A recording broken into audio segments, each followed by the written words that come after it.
I'm going to call the meeting to order.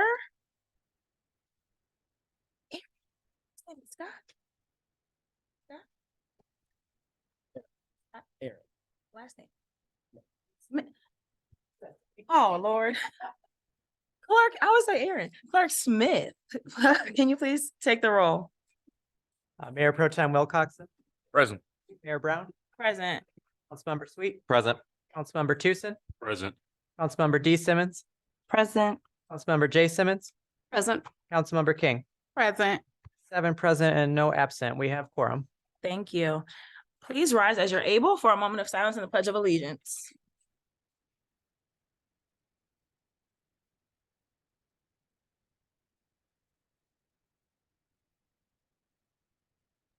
I pledge allegiance to the flag of the United States of America and to the republic for which it stands, one nation, under God, indivisible, with liberty and justice for all. Thank you. I will entertain a motion for agenda approval. So moved. Support. It's been moved and supported. Any updates or changes? Seeing Yes. none? Oh, I have Yes. one. I was wondering if we can move item H up. Discussion? Yes. Where would you like to move it to? I guess at the beginning of resolutions, motions, and discussion. After the consent agenda? Correct.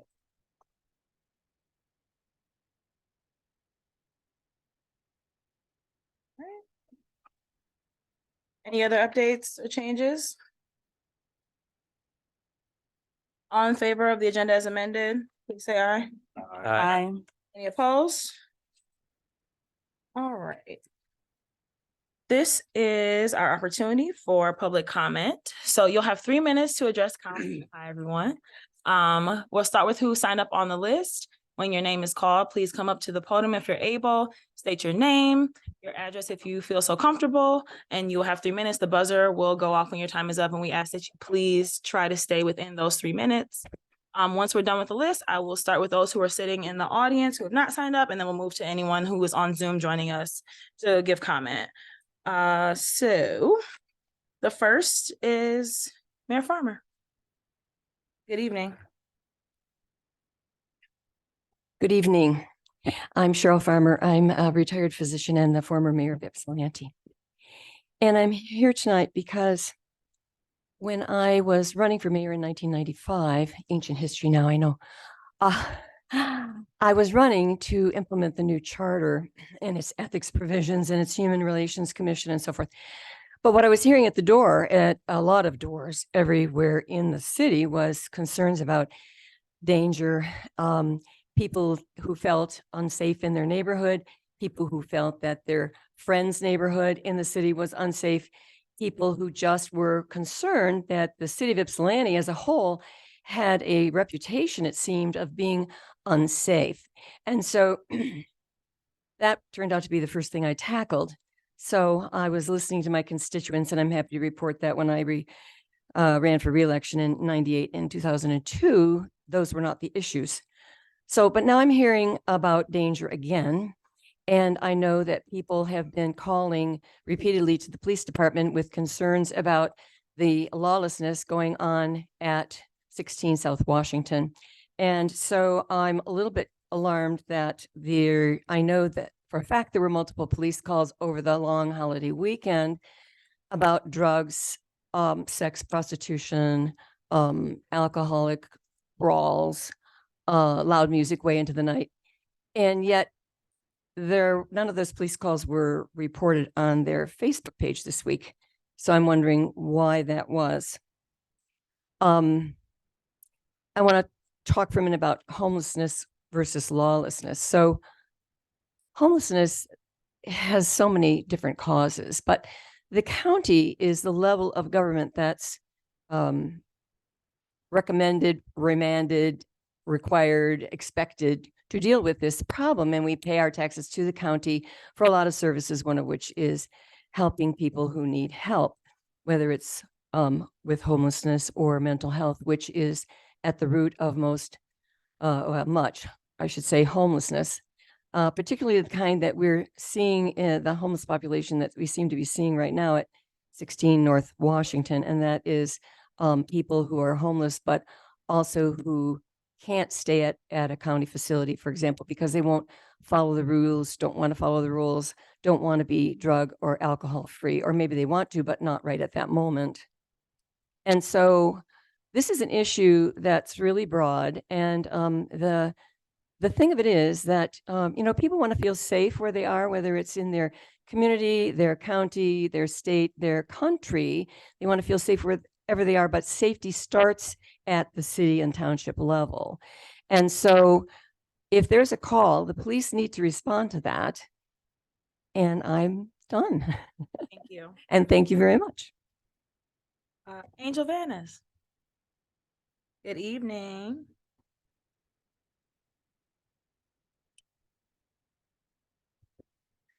Good evening, everyone. I am Angel Vanis. I am the owner of Star Studio and the president of the Ypsilanti Enterprise Association.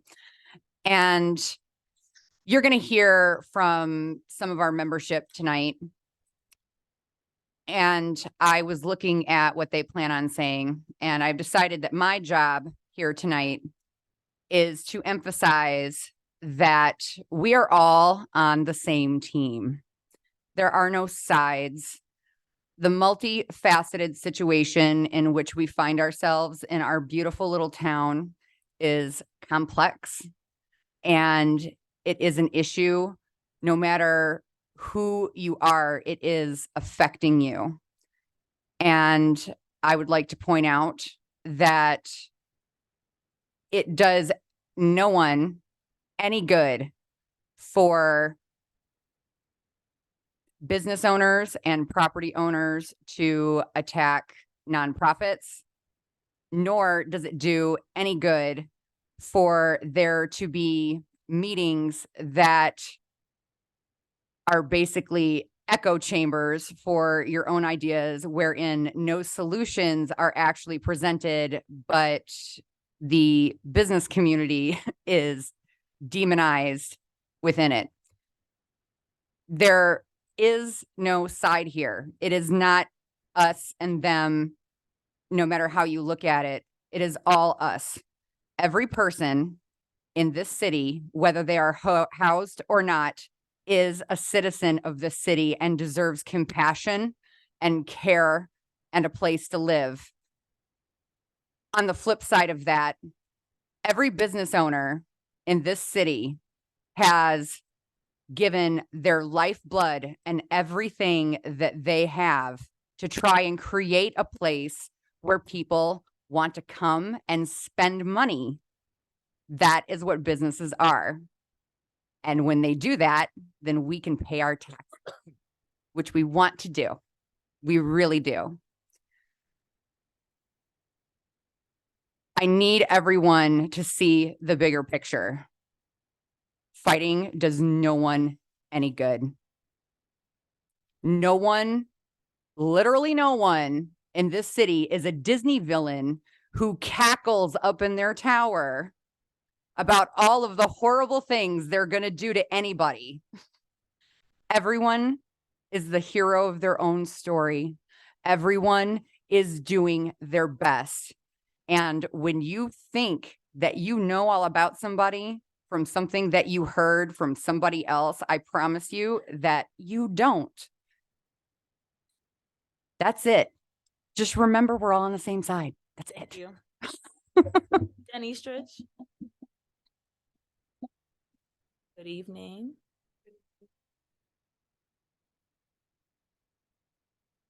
I have a lot to say, so I'm going to say it really fast.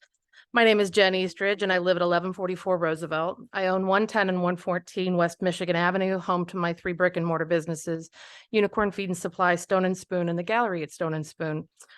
I have tenants in the 2 apartments over Unicorn Feed and Supply, and I have 10 part-time employees. I work day and night, but had to stop paying myself to cover payroll, loans, buildings, utilities. I invested everything in Ypsilanti with the belief that our downtown would put us on the map as a destination for unique shops. That was heading in a beautiful direction when COVID swept the world and changed it. Small brick and mortar retail shops like mine, who didn't have an e-commerce presence when COVID arrived, have suffered tremendously. Many have closed and many more will, as we're now in the thick of paying back the loans we were lucky enough to receive to try to stay afloat for an undetermined amount of time and for an unforeseeable and unpredictable future. I've watched shopping behavior lead society to a new cultural point. Most people don't leave home to shop, which leaves us more aligned with the entertainment industry. Hi, in that it gives people something to do. In addition to the devastating effect of the pandemic, this year's road construction has completely killed business. We all need the city to have had some forethought about this detriment and consider developing programs to offer assistance and tax breaks. I saw this coming on a statewide level and wrote Governor Whitmer a year ago with no reply. This is the first time I've received my summer property tax bills for my 2 downtown buildings, which is over $15,000, and I have no idea how to pay them. They are due in 9 days.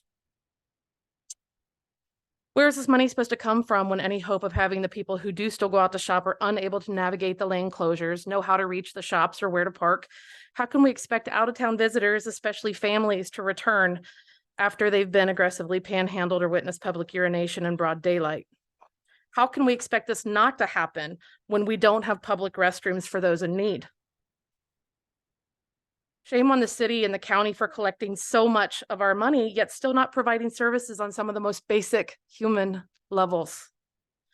We pay huge taxes for public services, yet we don't see the police downtown unless we call about a crisis.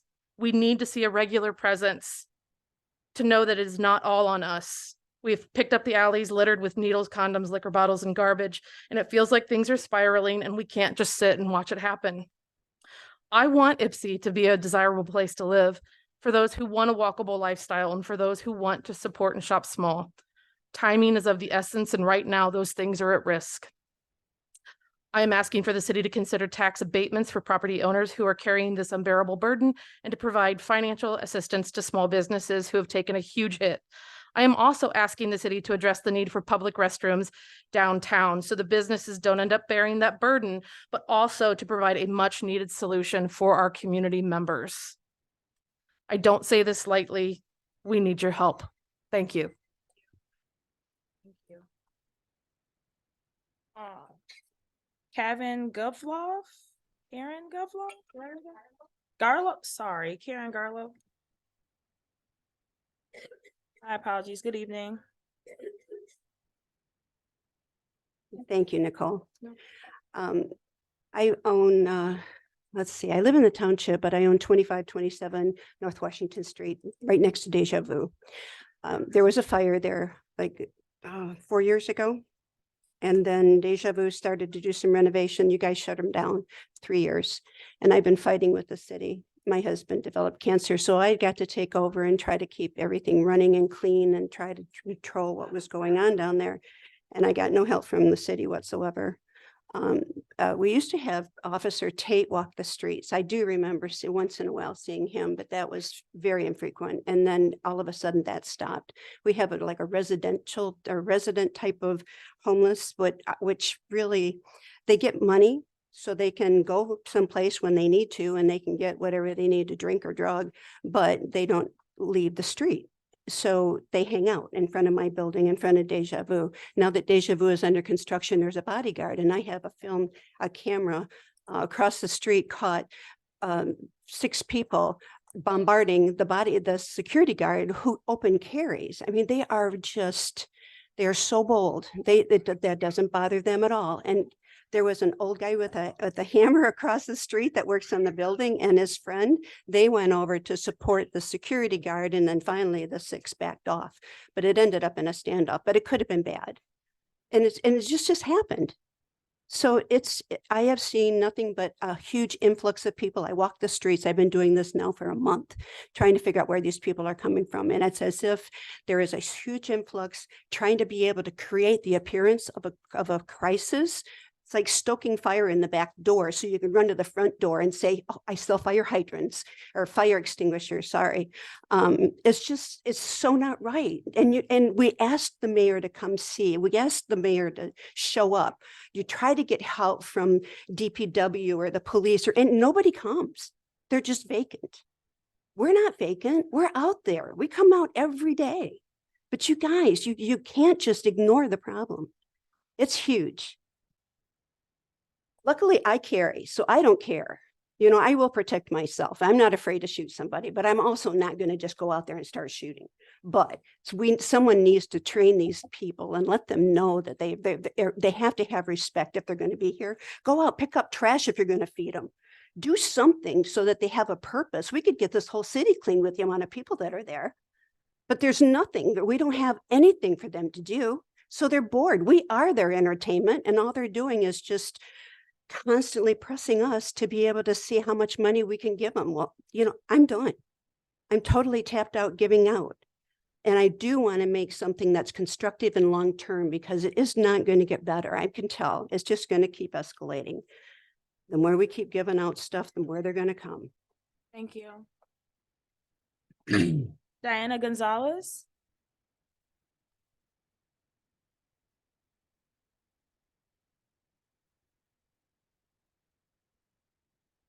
Good evening.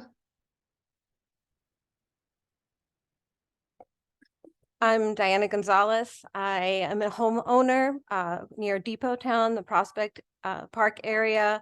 I work in downtown Ypsi. I'm a paralegal at the Michigan Immigrant Rights Center at 15 South Washington. And I'm originally from New York City, and I chose Ypsi as a place to raise my kids. They are now scientists and artists out in the world, and I want to retire here. I love the motto for our town.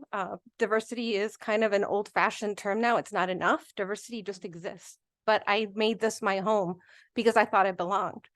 Right after I bought my home, a neighbor called the cops on my kid. Took a picture of her. She is now a scientist at the NIH. She's this geeky little kid, but she's a girl of color. And somebody thought that we didn't belong. And I questioned whether I belonged. But my neighbors rallied after I made a point of talking to my neighborhood group about what had happened. And I decided, because of the support, oh, maybe despite what I look like, maybe I'm not one of those people. Because in spite of what anybody says, there are sides. Usually when I've been involved, I've been on the Freight House board, I've been on the non-motorized traffic committee, advisory committee. I've been on the Ypsi Youth Theater Committee, because another thing I love about Ypsi is that you can get involved and you can make a difference and you can make the world a better place, starting with your hometown. And when I hear things like these people, those people, that problem, that's not what I signed up for in Ypsi. I'm willing to discuss solutions. I think the Freight House, has been used as a warming center before. I know when I was on the board, we discussed it being more of a community space to help the community for organization like the Ypsi Youth Theater. I was hoping it would become a place for young people to hang out. But again, when we talk about safety, law enforcement doesn't make all of us feel safe.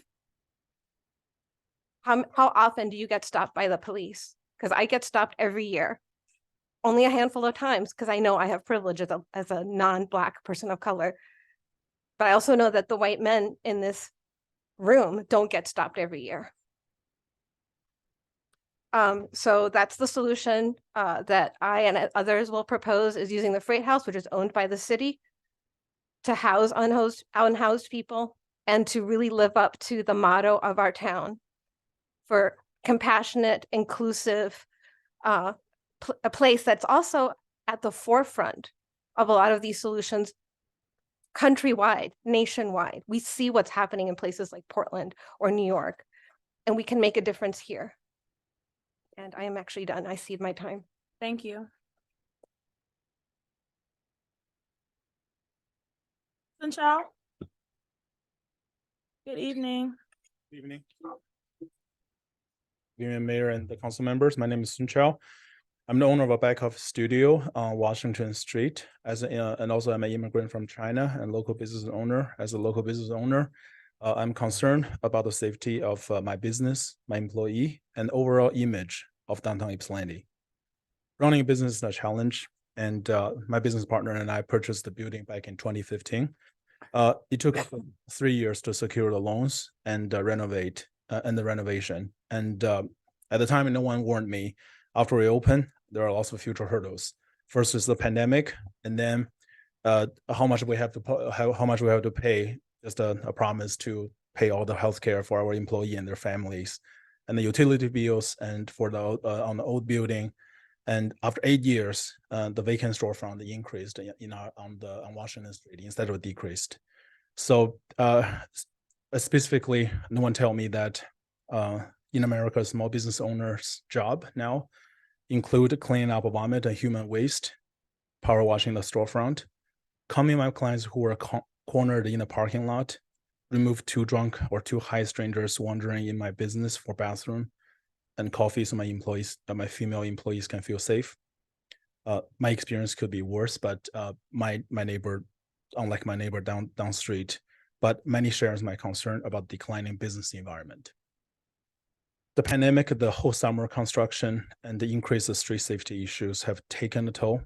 I have 3 summer bills on my desk. I still have 1. I'm saving up the last $2,300 and try to pay it before September 15th. My partner is that we have never taken any profits in the past 8 years. Instead, we put money back in the business. Despite reaching out to the assistants, we reach out to AAACF, we reach out to Destination Ann Arbor, we even reach out to Michigan Medicine.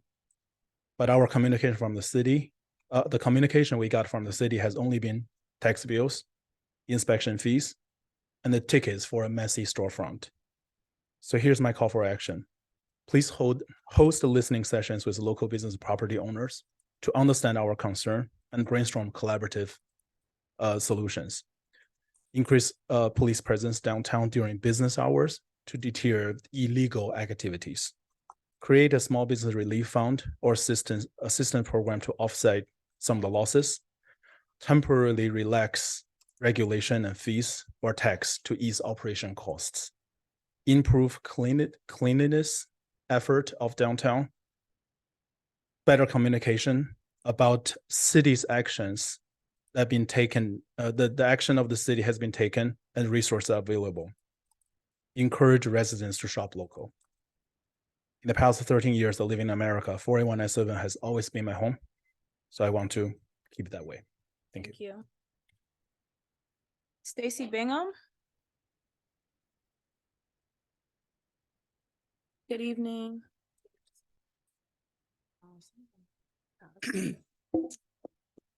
Hello, my name is Stacy Bingham.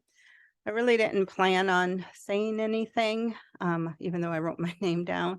But I'd like my views to be heard. I am a lifelong resident of the south side of Ypsi. My parents purchased the home that I live in 60 years ago this year. And I've moved away a couple of times, but I've always come back to Ypsi.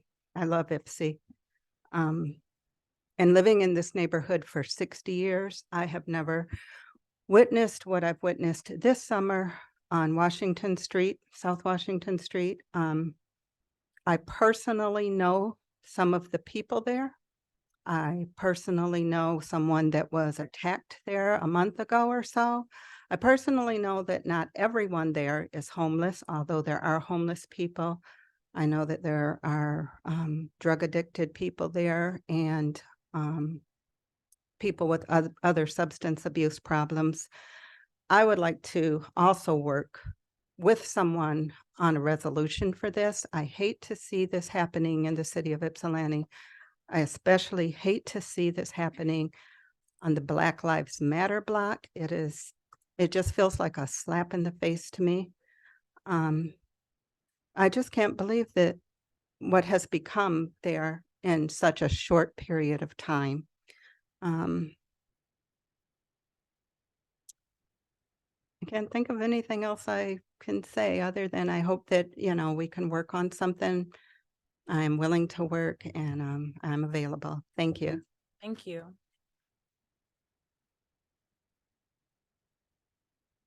Josh Booty? Okay, Josh Booty. So Good evening. my name is Josh Booty. I live at 221 South Washington Street, which is about a block and a half from the Growing Hope space. For the last few years, actually quite a long time since Growing Hope took over the space, it's been great. It's been nothing but a net positive to the area up until this last year. I've lived in my house for 13 almost 14 years now. And at no point have I ever had anything in the neighborhood like what's going on this year. It is untenable. Like everything about that is awful. Like the fact that it's allowed to run at all the way it is right now is ridiculous. It's against the law. There's stuff going on there that the building owners are aware of. You know, they're essentially running, you know, almost a drug den there. There is open drug sales on the property. I can't have people come visit me because our house, like the homeless people are wandering the streets, or they're not homeless. The people that are causing trouble in the area are wandering the streets, accosting them. You can't go up my neighbors won't send their kids to downtown anymore because they're accosted on the way up and down the street. It used to be you just had to stay away from the liquor store on the corner. You can't do that now because the whole block is like it. So like the people on my street are like, instead of going downtown or walking their children, they're instead not. They walk around our little block and that's it, because they do not feel safe going any closer to downtown. My neighbors won't allow her 15-year-old daughter to go up there after being aggressively panhandled and, you know, just harassed. So it's untenable. Like, I don't understand. We're having a discussion around this, and that's a worthwhile discussion. But what's going on there right now is unbearable. It's just all wrong. If they want to run a homeless shelter out of there, that's great. They just need to do their licensing. They need to get everything up above board. What's going there with the lawlessness? Unbelievable. It's unbelievable that it's been allowed to go this long. You know, it's a failure of government. It's a failure of law enforcement. It's just a general failure. So I don't know what needs to happen there, but what's going there now needs to stop. And that's pretty much it. Thank you. Teresa Nurtrack? I'm so sorry.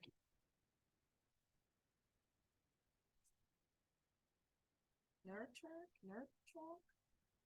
Am I getting close to anybody's name on here? Therese?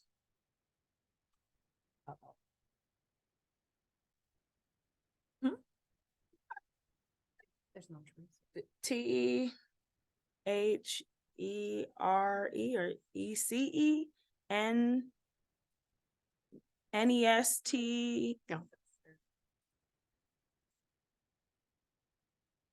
Oh, okay. Oh, it's for public comment. Can you tell me your name, please? Can you say your name for me? Nestrak. Okay, thank you. All right. Oh, okay. Good evening. All right. Thought it was like I had Oh, to say who I no. was here. Good evening. My name's Teresa Nestoric and I work with the Ypsilanti Thrift Store. And so we've also experienced many of the things that have been brought up.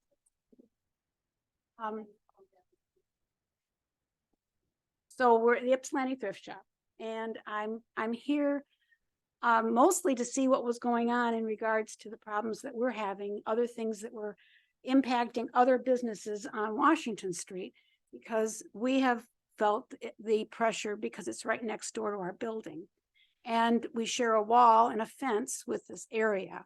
The fence has been broken down a couple of times. We have been aggressively panhandled every time any of us come in to do our jobs at the shop, but that's not news because that's what everybody else said when they came up here. We haven't been accosted. We have had a couple of people come in the store and try to talk us into giving them stuff for free, or they were going to go in the back and steal it anyway. And we were able to effectively get them out of the store because they were saying, well, we don't really mean that. We're just trying to figure out, pretty much they were on a fishing expedition to see if they could just get us to give them.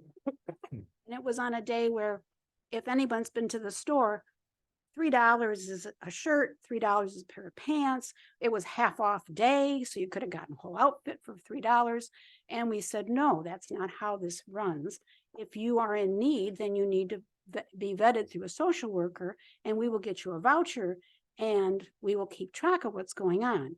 That's how we run our little corner of the world. The Ypsilanti Thrift Shop's been in a position, been in a part of this community for 80 years. And there are people who are now afraid to come into the building, either because they're customers or because they're the volunteers that run the store. Nobody's comfortable right now. And we've tried to be as welcoming as possible because that's what we're about, but we are also feeling enough said. Thank you. Alyssa Daniel. Oh, thank you. Claire Small.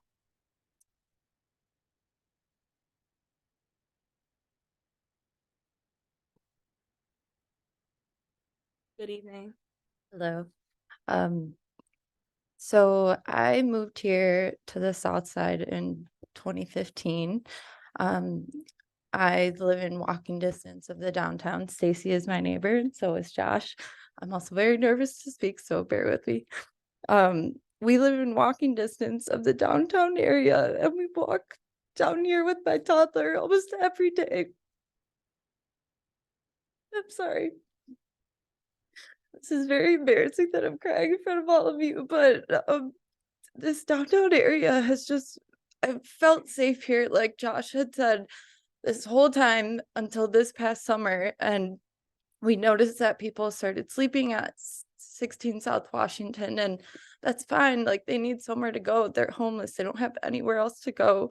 But it has just exploded into an unregulated and unsafe night and day party. And it's like you said, it's untenable. And I know I've written in and I've asked for what's happening and answers, and I understand that you can't answer everything with a police call, and there needs to be more work done for mental health and the homeless, but it's just, I feel like nothing is happening, and I know conversations are happening. I wrote into Nicole, I wrote into Michelle, and it's just, you are having conversations, but I just feel like nothing is changing, and we don't have any answers to help either the people in need or the people in the community. And so all I ask here today is for some visibility on what solutions we can come together with to help both those in need and people in the community feel safe. That's all I wanted to say. Thank you. Thank you. Beth McClure. No problem. And then we can queue up the next two, Dave Strensky and then Brian Foley. Good evening. I'm Dave Strensky from Solar Ipsy. I'm actually talking on a different topic. I'm here to encourage you to extend the Grace Sweeney Solar Rebate Program. And I encourage the public out here because there are still like 30 rebates available. It's $2,000 of free money. The federal government will give you a third off your solar project. So now's the time to do solar. And actually, I put solar on top of 16 South Washington on the Growing Hope building. So that's kind of interesting too. That's it. I just encourage you to extend that program, and I encourage everybody to go solar. Thank you. Thank you, Dave. Brian Foley.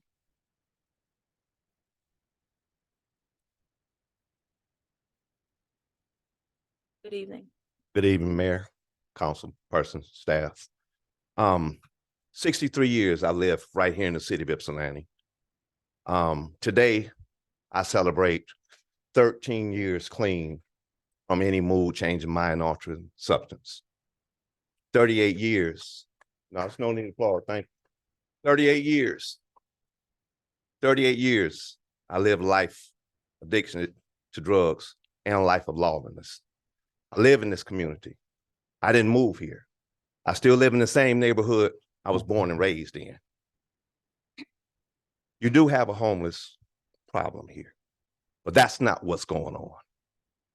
I know just as much I was an active addict, I also sold drugs. I was also homeless right here in the city. So I know me when I see me.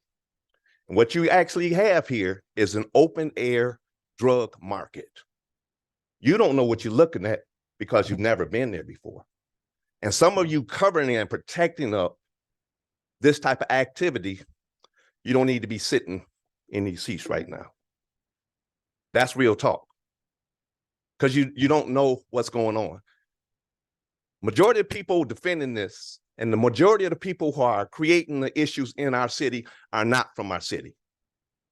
And some of those people who are sitting in seats of responsibility don't even know what's going on because you never see them downtown. I'm downtown all the time. Why? Because I have a business on Michigan Avenue. I have a business on Adams Street. And I'm also a member of many councils. And because I'm an electrical contractor, I do a lot of work in the city of Ypsilanti. Just last week, one of my clients, 14 years old, I want to call, say that she was abducted and she had been raped numerous times downtown. Fortunately, because I know the people down there, I went to a guy, and there's some witnesses in here to see what I did. Fortunately, I went to the right people, and I was able to get her, quote unquote, rescued by the police department.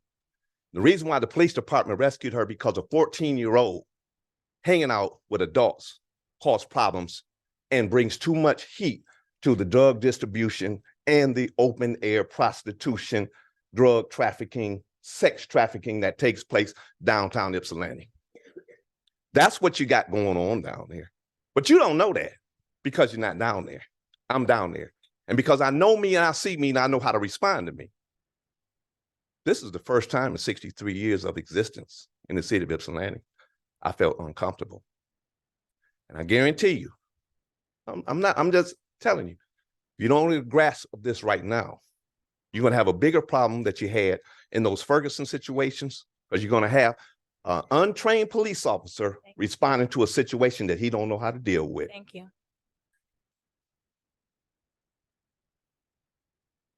Those are the names that I had signed up on the list. So I'm going to start in the audience and I will work my way. I saw your hand a long time ago, young lady here. Good evening. And then, oh, it's totally fine. Good evening. Good evening. Hello. I'm also nervous. My name is Chloe Gray and I live at 610 East Cross Street up in Depot Town, Prospect Park area. I am also the artistic director of Fun Girl Dance Company and School located at 117 Pearl Street. We are a nonprofit.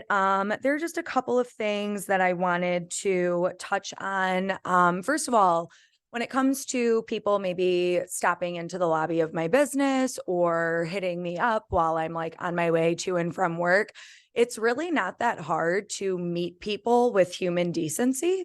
I keep fruit snacks and granola bars and a bucket of change in my closet. I grab whatever bus money people need, throw some snacks in there, give them to whoever is in my lobby asking for something while I'm in the middle of teaching. It's really not that hard. I'm demonstrating to the children that I'm educating. This is how you treat another human being. Yeah. So that's not hard. And I would encourage more business owners to give it a whirl. Next, I don't want the cops near my business. Let me be very clear. We serve Black, brown, queer families. I don't want police near my nonprofit where I'm trying to teach babies how to love themselves. Yeah, like don't want it near me, period, the end. So this whole, we need more policing downtown. We need less policing downtown. I don't want to see it. That's where I'm at. A 24/7 shelter is the solution. You do have the Freight House. Why are we not using that? So I would really like to see something actually being put into motion here. Yeah, by the city, because I can pass out as many go bags as I want to. Like there's a larger issue here. Yeah, that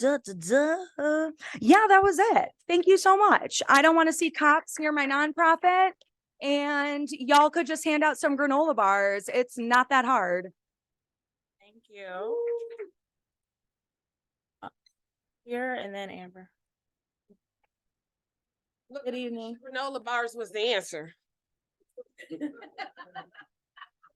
I am Candy Hinton and I own Hinton Real Estate Group. at 36 North Washington. I have had lawlessness and craziness going on since Deja Vu closed down. So I have been out there where you all are talking about untenable. I've been living it for 9 years. So what you're seeing now is just because it's on your block, but it's been on my block for a long time. And what happens after so many years, you get to learn the people because they're there every morning when you wake up too. They're sleeping there. They didn't just start sleeping there a year ago. They sleep there in the winters. They sleep there all year long. We call. I've had people all in my office where we've called and tried to get someone from SOS. We've tried to get someone. There's nobody in the city that can help us. And so these people are just, I got to take them, I got to put them back outside. We got babies that are on the street. We got Section 8 vouchers in the city of Ypsi, but people are not accepting them. So at the end of the day, this is bigger than just trying to hand somebody some food.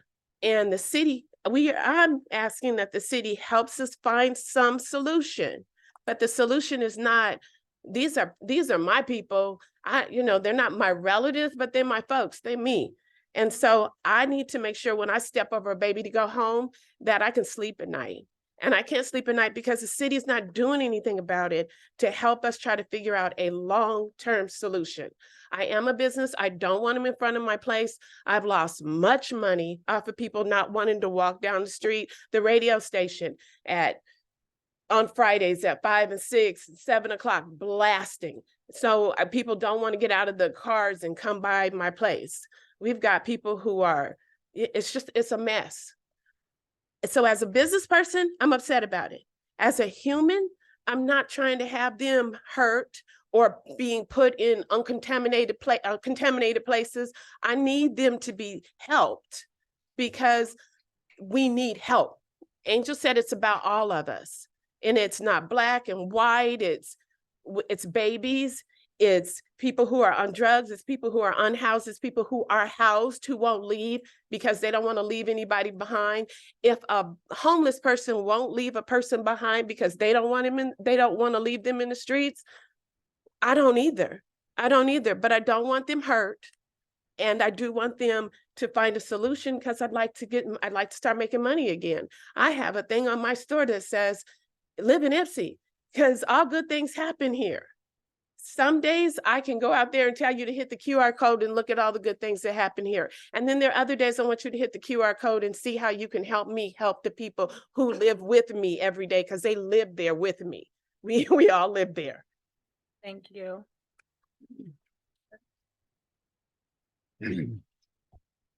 Amber.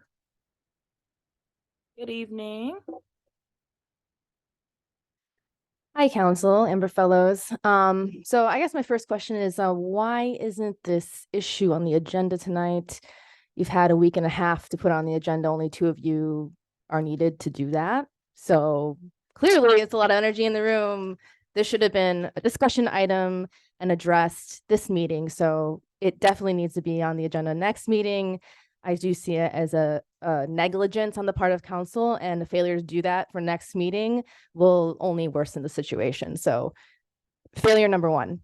Okay, so clearly there is a deep fissure in this room. It's the same that it's always been here.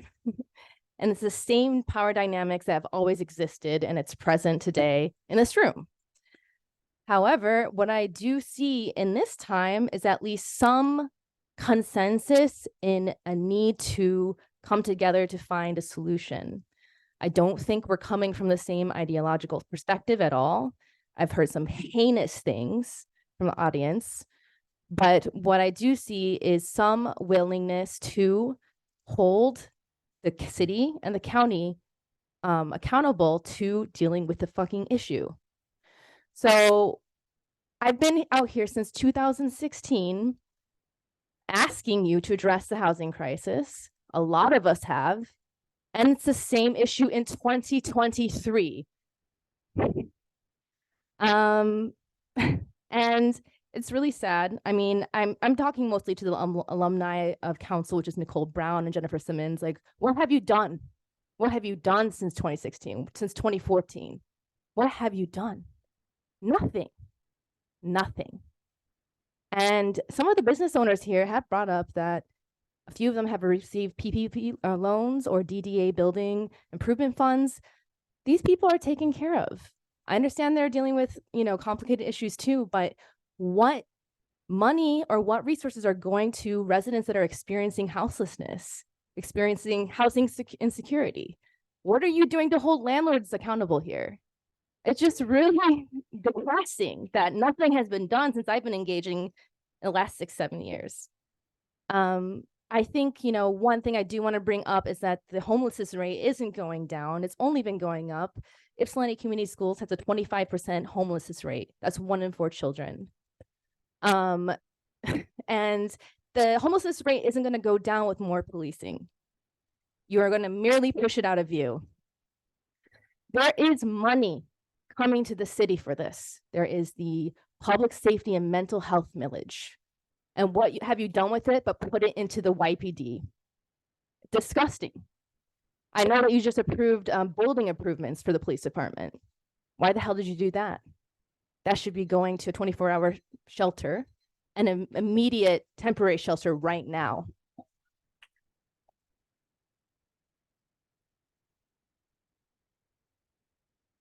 So here and then here. Good evening. Good evening. My name is Cypress. I just wanted to acknowledge the fact that everyone's saying that, within the past few years, it seems like this problem has gotten a lot worse. No one's really addressed the fact that everything's gotten so much more expensive. Nobody can afford anything since COVID. Inflation's gone up. That's just a fact. On top of that, homelessness exists. Drug use exists. These things happen.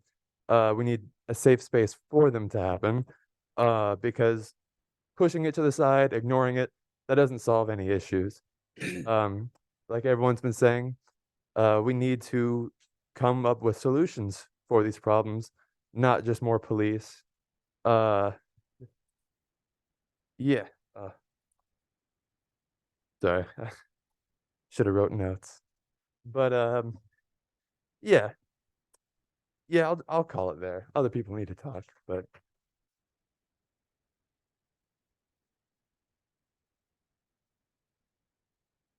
Hello, my name is Kat. I'm remembering to say that this time. I am an Ypsi resident in Ward 3. So I just heard, I kind of popped in a little bit late, apologies for that, but I've been a part of the different community conversations, and I want to first bring up that we are resource dry. Like, we're so resource nutrient in some capacities because there's so many nonprofits in such a square mile area, but there's so many people still needing services who aren't having the services provided to them. And my question is, where is the money going? We have all of this money going from ARPA, the millage fund. Where is it actually going to? Is it going to people's salaries? Is it going to people's projects? Because I look at the millage advisory committee funding financial report, and I know that there's a crisis stabilization unit potentially that there's money going to, but where is that?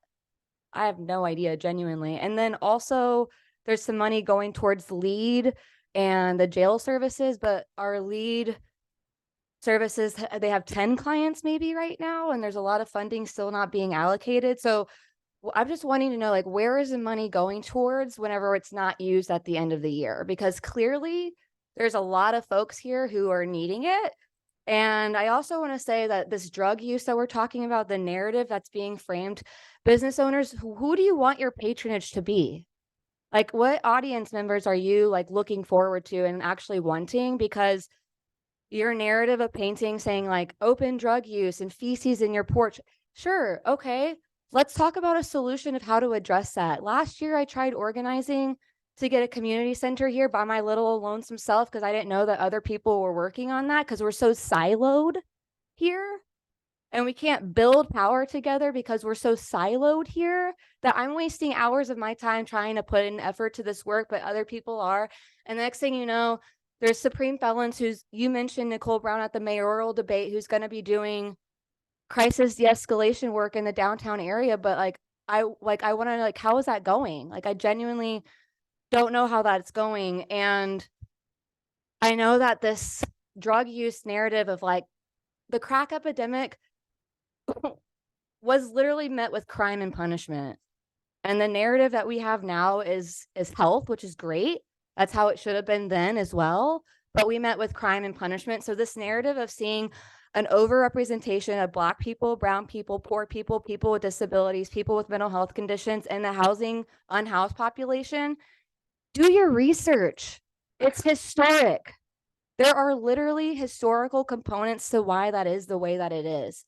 People don't just wake up and are like, I'm going to go sleep under the freight house today because that sounds like a great old time. That's not how it works. And I'm really sorry that we've lived in this bubble. That's why I love Ypsi compared to Ann Arbor. It's not a bubble.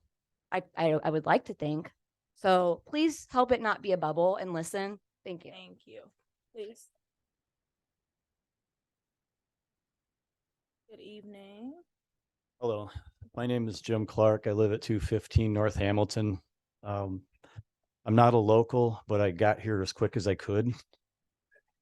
And that day was January 1990 when I came to go to Eastern Michigan University. Graduated there in 2007. I'm a Huron. Once a Huron, always a Huron. So yeah, I'm very familiar with Ypsilanti and the neighborhood. I was also a cab driver for a number of years, so I know all the seedy underbelly of both cities. But I want to just mention also some personal history. I've been homeless a number of times, and we're talking like in the 90s, and then again in 2013, and then again in 2019. I'm also in recovery. I've got 4 years a couple of months ago. So thank you. Homelessness isn't going away, right? And you can't just buy them a bus ticket out of town. It's just going to keep coming back. A whole new batch is going to keep coming back. They're going to keep coming back and they keep coming back. And the reason for that is homeless is not going anywhere as long as there is an economic competition for resources. As long as there's going to be a winner and a loser, you're going to have people that are homeless, right? I mean, it's just built into our system. So it is getting worse. And there's plenty of solutions. Some of them are just, I'm getting irritated. You know, some people are getting, nervous and all that. I'm trying to keep my voice down, right? Make friends with them, get to know them like I've been doing. I can tell you their names and their stories. I can tell you exactly what they need to get off the street. I can tell you exactly what they need. Some of them are waiting on Section 8. Some of them need rehab. They need to be going to rehab. They know this, okay? Now, when I go down and hang out with them, I'm not worried about the police. The police drive by, and as long as everything's calm, we just smile and wave and they move on. I'm worried about the drug dealers. They're worried about me because they don't want me to bust up their business, So, and then, just I used to be a Christian. I still am to some extent. And what keeps going through my head is Mark 25:34. I mean, come on, people. Is anybody else a Christian in this room? Okay. I mean, yeah, I wouldn't raise your hand either right now. Jeez. And then get this, right? There's this poem called The New Colossus. It's mounted on the front of the Statue of Liberty. And there's this part where it says, give us you're poor, you're tired, you're so forth and so on. Everybody knows that line. The very next one says, send us your homeless and your tempest tossed. We asked for them. We asked for them. We asked for the homeless to come to us. Why are we wasting that? I mean, there's college educated. I'm college educated. Remember when I said I went to Eastern Michigan 2007 and I got homeless a couple of times? Thank you. Yeah. And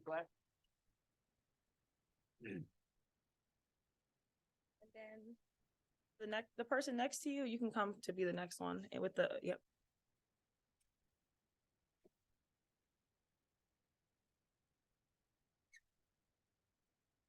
Good evening.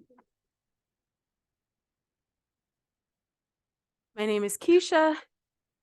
I wanted to say something smart, but I am terrified and disgusted by some of the things I've heard tonight. If safety starts at the city level, why is there no homeless shelter, 24/7 homeless shelter in Ypsi? Do homeless people not deserve to feel safe? There's a difference in feeling unsafe and being unsafe. Who is objectively more unsafe? You who get to go home at night, or people who have been forced to survive in the street because the rent is too high?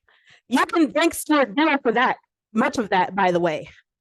Our society will collectively agree to punish someone forever for alcohol and drug issues, for not being able to pay rent, for being pushed out of their homes. Like most of us aren't a paycheck away from homelessness ourselves. But that same society doesn't collectively support or help people. It's been on nonprofits and concerned residents to fill the gap in societal needs for so long, too long. Homeless people are your neighbors. Act like it. Cameras, calling the cops, treating people like scum. How do these things not escalate the situation? How are these things not seen as harmful, violent actions against community members? And while we're at it, who has been displacing whom? Gentrification is not just a word.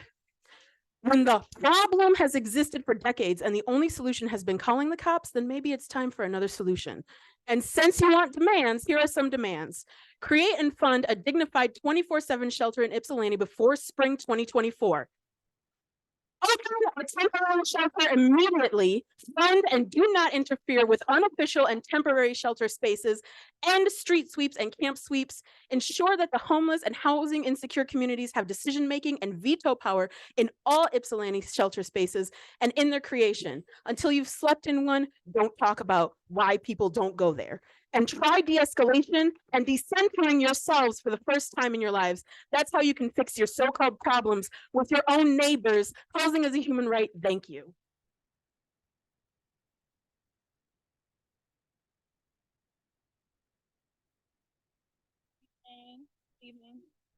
Okay. So my name is Raven. I am a homeowner here. I live on the historic east side of Ypsi. I lived here for 10 years. I grew up in Flint. And I don't like to see the violence that's going on either. You know, there are real issues happening. When I grew up, I was a victim of gun violence. My house was shot up. Like, I don't know where this narrative is coming from that, oh, you don't see it or you're not a victim of it. Like, I am.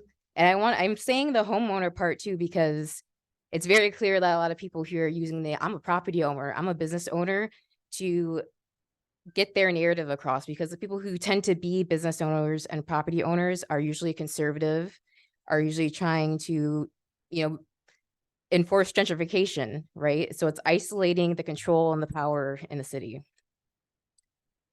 But so as a victim of this kind of violence, it's easy, and I see why it's easy to blame it on the individual rather than question why. Like, why are people shitting in front of Angel's property? I don't know. Like, why would someone resort to doing that? Probably because there's no bathrooms. But yeah, so people aren't just camping out for fun. It's not for enjoyment. And the perspective of oh, there's hordes of people. Like, the reason why is because people can't afford to live here. Everyone has empathy for people who are being evicted, but by the time they're on the street, they're just trash. Where's the disconnect happening? And with the policing, if people are just more and more policed and put in jails, and the logical conclusion is what these people want, is that people are in jails or they're killed. That's what it is. But then the homeless population will just continue to grow because the cost of living is so high. And so why are people hanging out on the street? There's nowhere to go. Open a shelter. So the problem stops. And I know that you guys can't figure out the rent crisis overnight, but you could figure out the shelter thing overnight. And everyone could stop, all the business owners could stop complaining, stop calling the police on people. Problem solved. And I just want to mention that, there wasn't any kind of shelter for years here. And it's kind of pathetic. Like, how has there not been any shelter until 2-3 years ago? And people who would have to have 24/7 shelter, if there was any room, would have to go all the way to Ann Arbor. People who don't have cars. So the solution's there. You all have the power to do that. I hope that you pursue it. Thank you.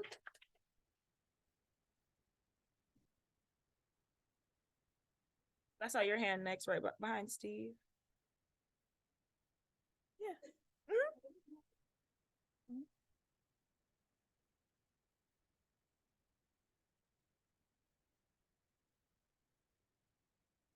All right. Good evening. Good evening, Mayor and City Council. Thank you for allowing me to share something positive in the midst of some somber moments. On November the 18th, we are going to be culminating at the St. John Baptist Church. We're going to be celebrating some of the pioneers in the community, and we're looking for you to come and make a proclamation as the mayor. The mayor of Ann Arbor is supposed to be there as well, along with other guests from the city. So we want you to come. That's November the 18th. It's a Saturday. It's at 3 p.m. And we'll be honoring some of the pioneers in Ypsilanti and Washtenaw County. So that's pretty much it. It's called Oh Give Thanks. That's the celebration. And we're looking forward to a wonderful time. We're going to have some festive events. We have some special presentations that we're going to do. So that's why I'm here this evening. Can you Okay. state your name for the record, please? Joseph Jackson. Thank you. Okay. Anything else? Okay. We look forward to seeing you. Thank you. Okay. Thank you so much. No problem. Thank you. Here in the maroon. Good evening. Hi, my name's Levi Hubble. I'm an Ypsi resident and an EMU student. So I'm here speaking in support of creating a 24-hour shelter in Ypsilanti. So currently all the full-time shelters we have are in Ann Arbor, like other people have mentioned. It's simply ridiculous. So there's an overwhelming need for a shelter locally. So without a shelter, people are forced to sleep in public or private spaces and then are targeted by the police, essentially punished for trying to get their basic needs met, which is inhumane. So since housing is a basic need, it's the city council's, essentially it's like your job, your responsibility to meet the needs of your community members and our residents. And so if you're not meeting the needs of our homeless friends, our homeless neighbors, then you're not doing your job. So you need to at least to make an attempt to get their needs met, and a shelter would do that, at least, you know, for now. Thank you. Thank you. In the baseball cap, I'm sorry, you were, yep. And then you can come right after that. Thank you. Good evening. Good evening.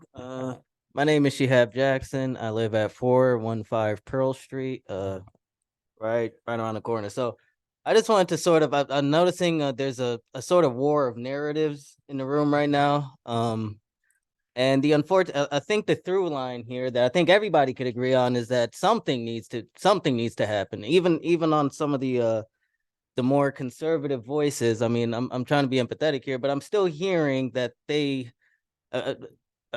detracting from the sort of narrative of just the evil villains in the towers and everything. I mean, we have a serious problem here that requires serious solutions. We've had a bunch of ideas floated around. I would like to posit another one. Myself and some comrades here have scoped a location very near this area. I believe it's up for sale for about $300,000. The city could acquire that property and turn it into a 24-hour shelter.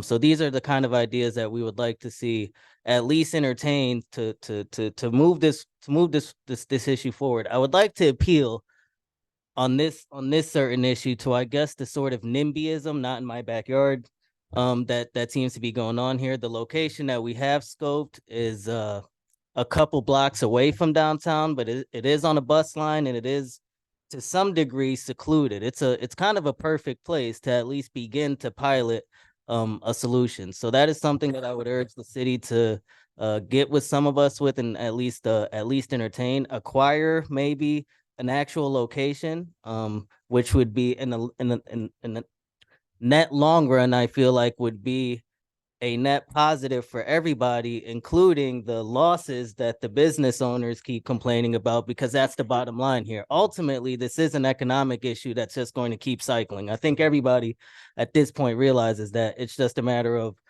differing opinions on how to solve that. But I don't mean to talk too much. I'm just trying to lighten the mood up in this bitch a little bit, because everybody's I'm sorry to curse, but everybody's at each other's throats, y'all. We need a solution. We have community members that do care deeply. We have community members and nonprofit orgs that are willing to put in the time, put in the effort, put in the energy to come about some kind of solutions. We are resource starved, so I mean, I'm open to anything and everything. A lot of other people are as well. So I love my city. From this area, I love this area. I want to see everybody do better. Thank you. Thank you.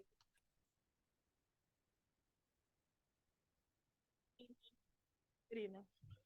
My name is Stefan Galetli. I am a lifelong resident of Ypsilanti. I have lived here 40 out of my 44 years.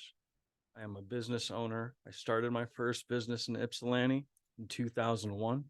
I'm currently a business owner of 2 independent businesses. One of them is located behind 115 Pearl Street in downtown Ypsilanti. I have noticed a massive uptick in intravenous drug use in my alleyway. Lots of other homelessness, aggressive panhandling. I've had my business shot at in the past couple of years. I have had some other problems in the past with drug dealers that are selling drugs at the bus station.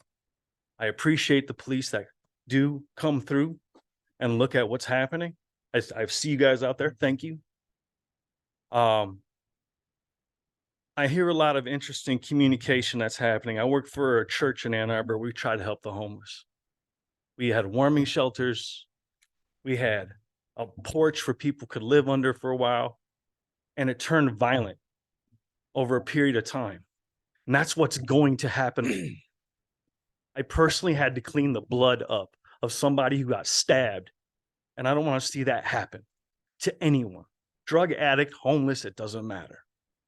And it bothers me that nothing is being done there in a way that I have seen. I live a block and a half away. My business is a block and a half away, and I see it from a block and a half away coming through to me. I'm asking you, please, all of you, for your help to solve this problem. The community too. I understand that you guys want to fund a homeless shelter. Awesome. I'm with you. But reach out to the religious community. They can help. They have doors. They have heat. They have cooling. They have that as well. And so do nonprofits. We can work together. This isn't against each other. And it bothers me that it's at this point. It bothers me. That's all. Thank you for your time. Thank you. Thank you. Here, I saw you waiting. Yep. Come on. And then Julia, then Brian.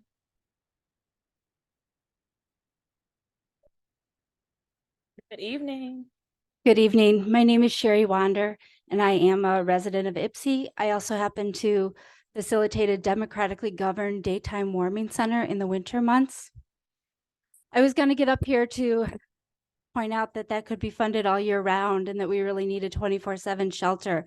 But if you haven't heard that by now and absorbed that, there's not a damn thing I can say that is going to help you absorb that. So what I want to do is answer a question that I heard. Where do they come from with this created crisis? I kind of agree. It's a created crisis, although I would argue it's created by capitalism. But where do we come from? We come from predatory landlords who kick out entire families when there's an issue of domestic violence. We come from an underfunded and under-resourced community mental health program that relies too heavily on the police and not on actual mental health first aid too often. We come from an underfunded and under-resourced support for people who struggle with addiction. We come from the fact that there is not a single place for people to safely use the substance of choice unless it's alcohol, and then they can go to a bar or sit on their front porch. But if you can't afford that, then you look for non-monetized spaces where you can hang out with your friends. We come from the fact that there aren't any of those spaces around. We come from predatory landlords who charge way too much in rent and refuse to accept a Section 8 or rapid rehousing voucher, even though it's guaranteed income. We come from predatory landlords who charge a fortune to apply to live in their building and then know they're going to turn you down because you have a felony conviction, a history of eviction, or you happen to be on the sex offender registry and no one is willing to give you a second chance. We come from your neighborhoods and your schools because we are your neighbors. That is where we come from. And if you don't talk to us about what the solutions are and hear our voices in your solutions, we're not going anywhere.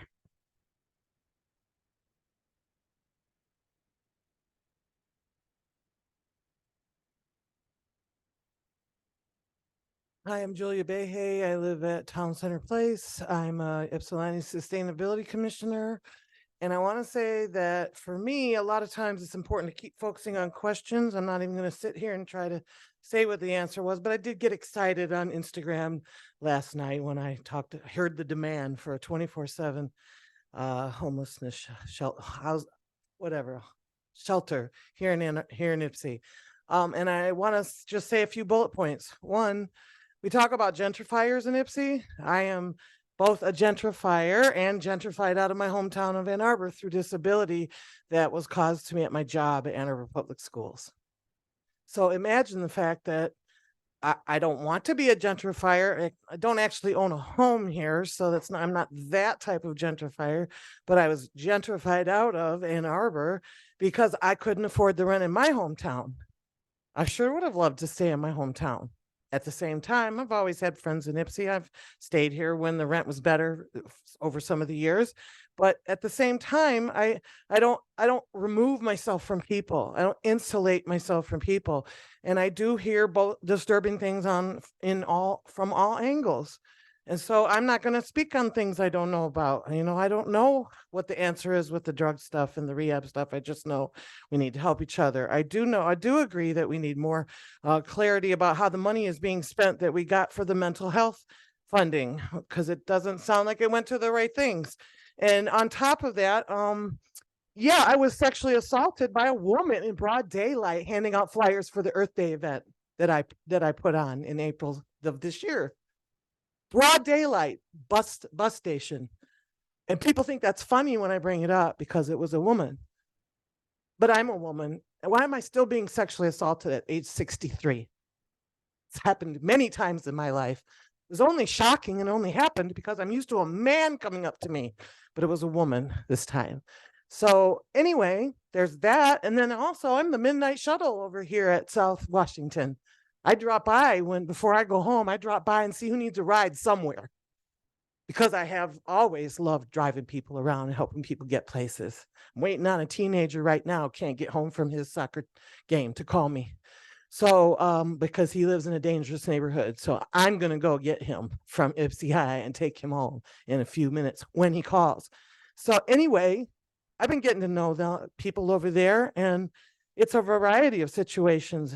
And I don't claim to know the answers, but we need to keep this issue open until we have a shelter. And also, I want to commend all the young activists that I can't name all of them, but they all know I know who they are, and they know who, I think you do know who they are, who a couple years ago asked for a shelter, and when it wasn't allowed here, they made it happen within 2 months. Thank you. Ryan, good evening. Hi, everybody. I have been debating whether to comment today. I am taking time out of my friend's funeral today, and I am going to share that because I'm emotional, because my friend committed suicide because he didn't have housing, and I am fucking furious. I'm so angry because we were here in 2017 and we told you this is a crisis and people's lives are on the line. And did you think it was a joke?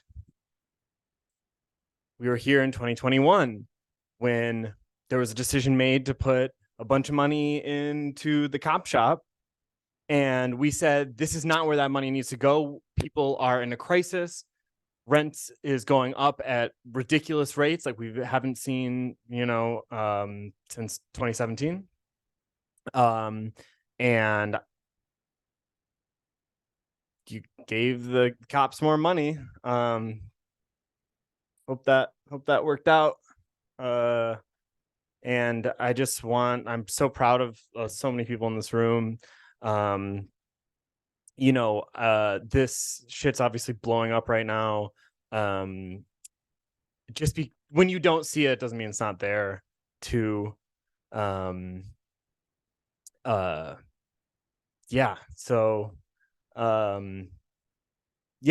have blood on your hands. I'm sorry to say it. I wish it wasn't the case, but there's not that many people in the county of Washtenaw who have the power that you all do.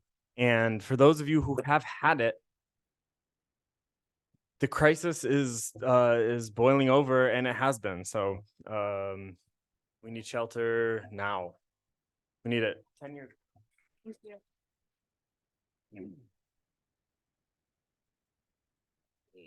Are there other members of the audience who would like to address council? Is there anyone on Zoom? Oh, Steve, please. And then we can queue up who's on Zoom. Evening, my name is Steve Pierce, and I live at 118 South Washington. Stated about things out.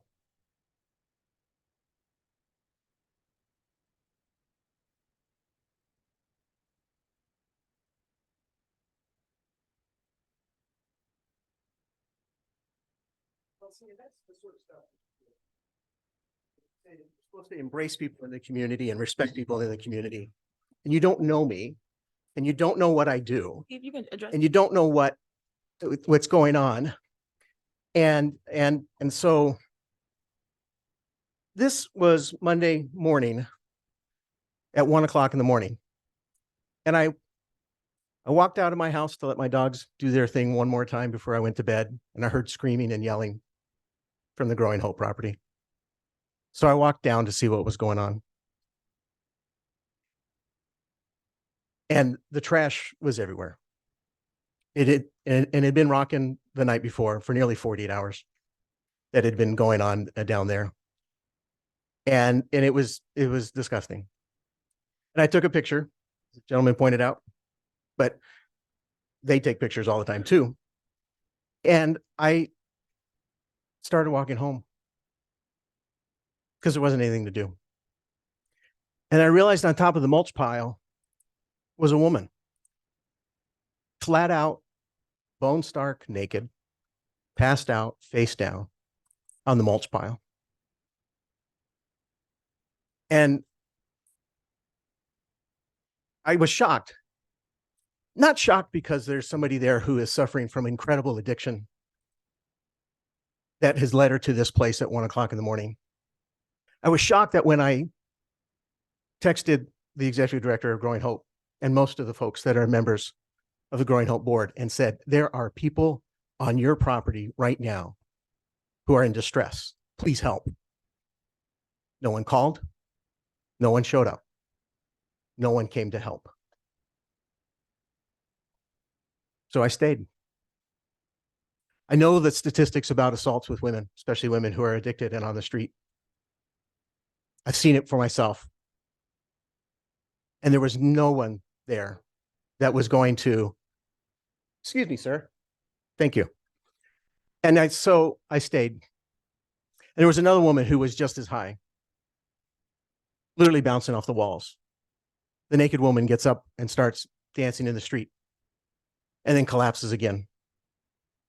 And so the other woman, she collapses on the sidewalk and doesn't move for 10 minutes. Thank you. Thank you, Steve.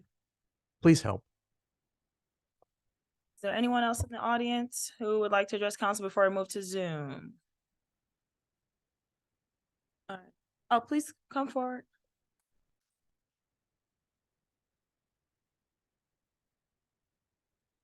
No problem. Good evening.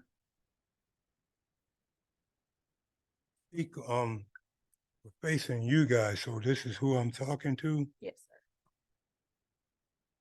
What's the problem? I walk around there and I'm not on either side of anything. And I see the problems. I see what, where the people that you're complaining about could do better, but who's helping them do better? Who's pointing them to a place of doing better? I've been down here unexpectedly since October 20th of last year. And I promise you, what is it called? Wherever the a homeless shelter is in Ann Arbor, don't advocate. Want to do something, start with giving people jobs in the right placement, and besides the people that are there that are either incapable or unwilling to function in the job placements that they are. Get it for myself since October 20th. Right here, ain't a fashion statement. It's my damn Section 8 voucher with a couple of canned goods because I don't trust anyone in the places that you're supposed to go and be able to get help from. They're lying and bullshitting. And I'm not gonna cut or sugarcoat what I say out of my mouth. 'Cause I don't, if that's all right with anybody else. That's what I. Can you give us your, excuse me, sir? Excuse me, can you give me your name? Glenn? Thank you. Oh. Okay, sorry, thank you. All right. Is there anyone else not? You can only go one time, I'm sorry. Is there anyone who hasn't spoken in the audience that would like to speak to council? All right, Aaron, can you check on Zoom for us, please? There's 4 hands on Zoom, and I'll go in the order that I saw you raise the hands. If anybody else would like to speak, please press the raise hand button. We'll start with V Brown.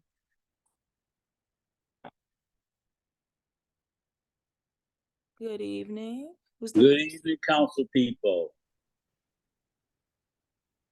Hope you all are doing well. And I appreciate you all doing what you can. But it seems like the problem is being laid on city council. But it's just not a city council's problem. You have a township. Whatever affects the township affects Ypsilanti. Whatever affects Ypsilanti affects the township. So I can only speak to you all from a biblical stand. So it was in the day of Noah, so shall it be when the Son of Man returns. The things that we are seeing now are the same things that was happening in the day of Noah. I look at Washington Street as being the Jericho Road.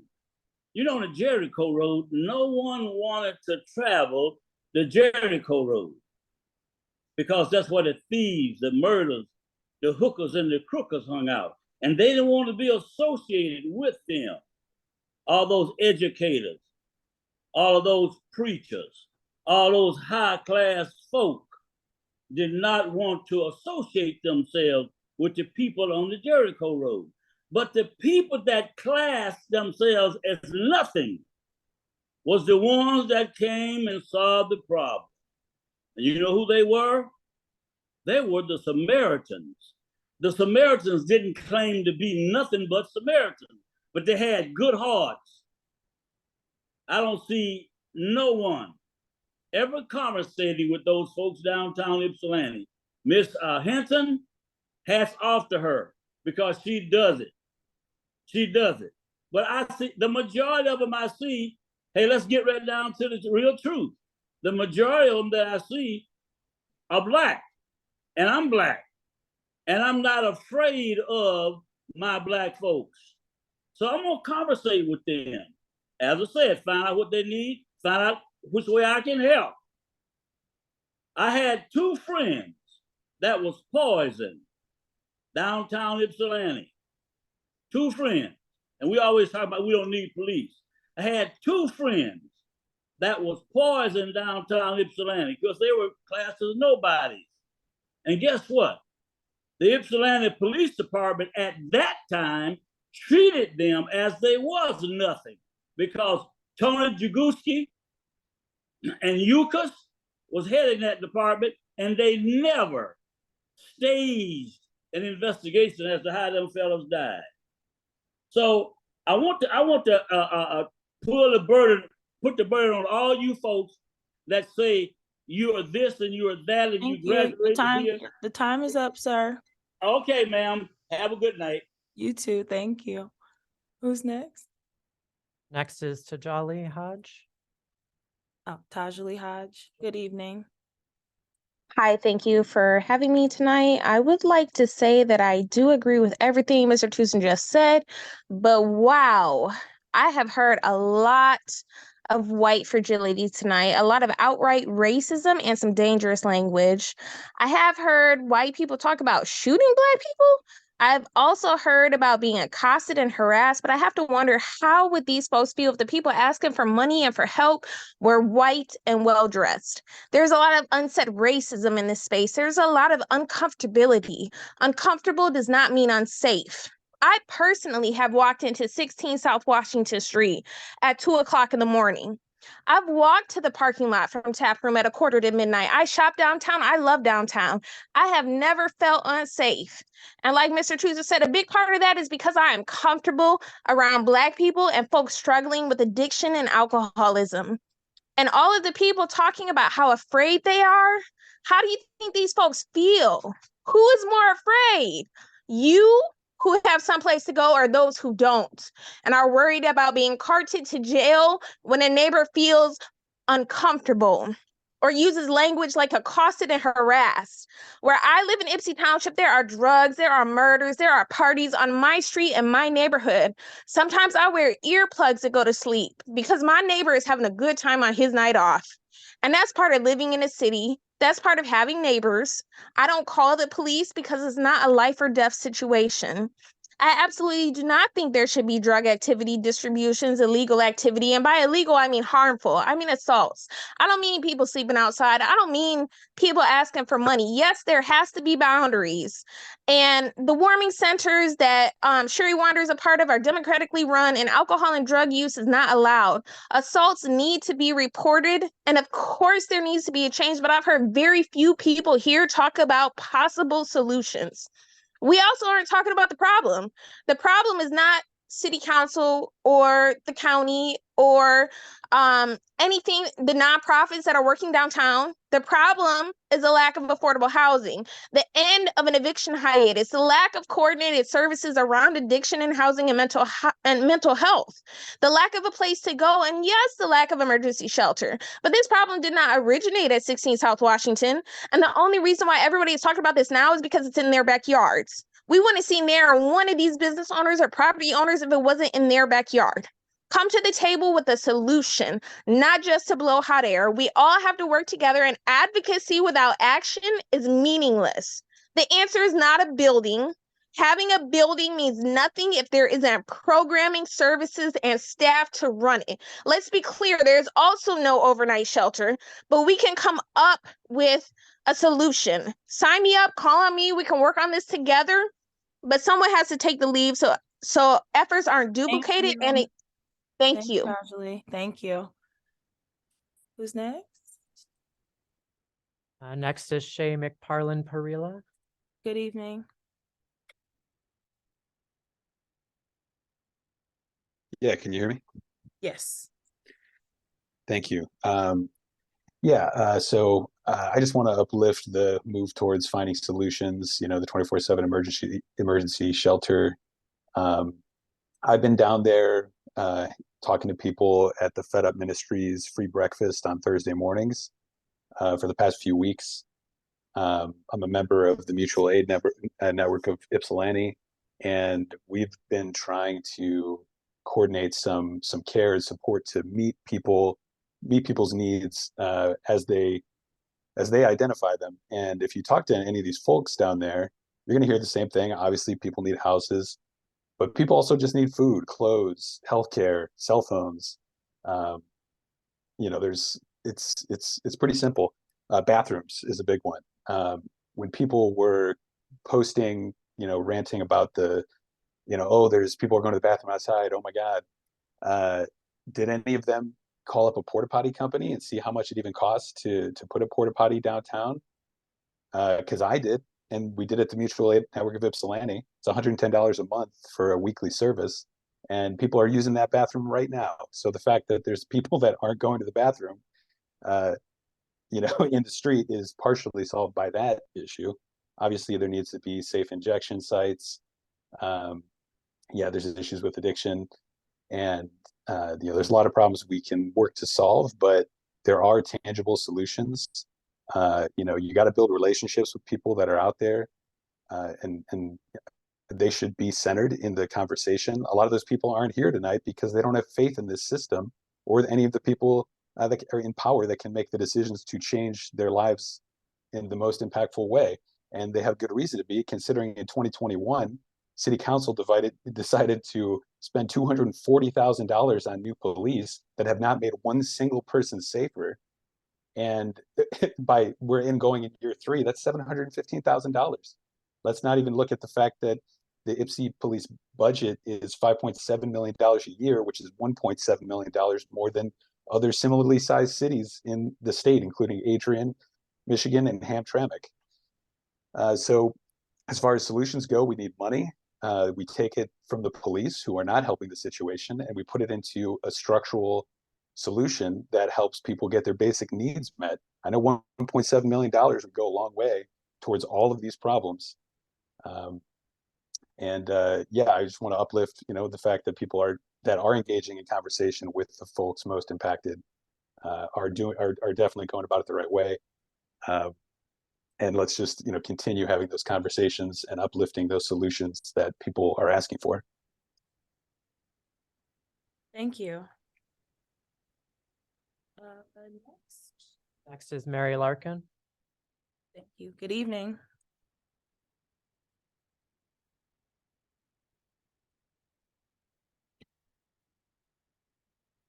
Mary?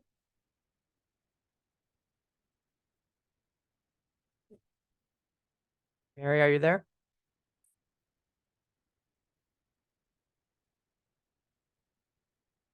Okay, after Mary was Vin, V-O-I-N.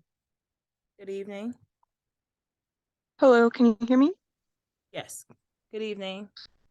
Good evening. My name is Devin Kalik. I'm a resident of Ypsi, and I just would like to speak in support for 24/7 shelters and public bathrooms and the other solutions proposed tonight for my neighbors who are houseless, because I have heard way too much hate towards my houseless neighbors tonight, and I hope that we can do better. Thank you. Thank you. Is Mary still on there? You want to try again? Okay. Mary Larkin, are you there?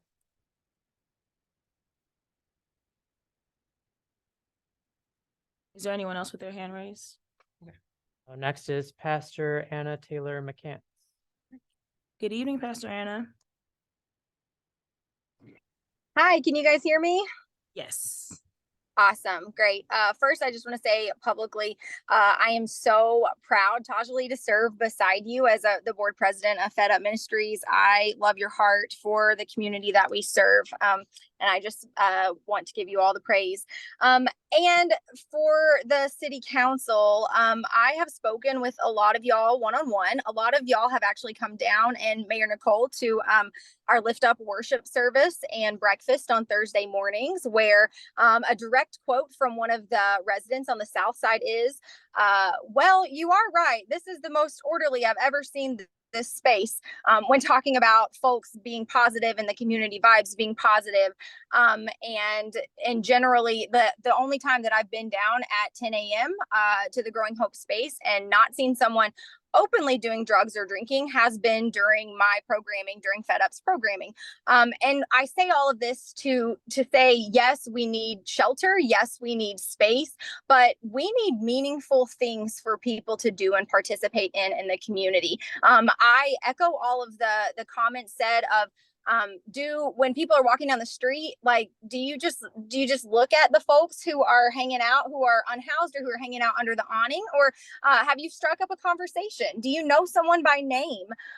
There are so many things that I've learned by having intimate, and by intimate, I mean just like personal, real, authentic relationships with the folks who are staying in downtown Ypsi.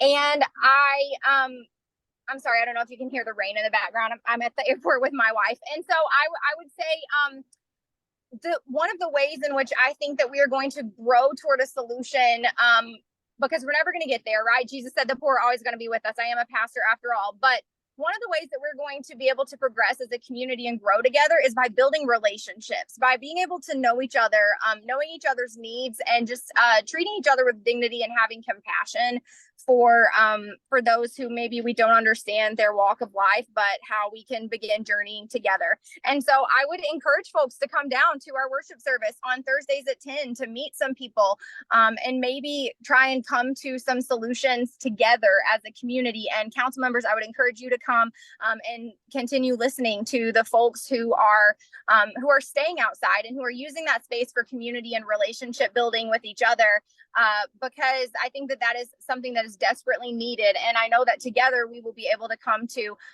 infinitely more solutions than we can on our own. So thank you. Thank you.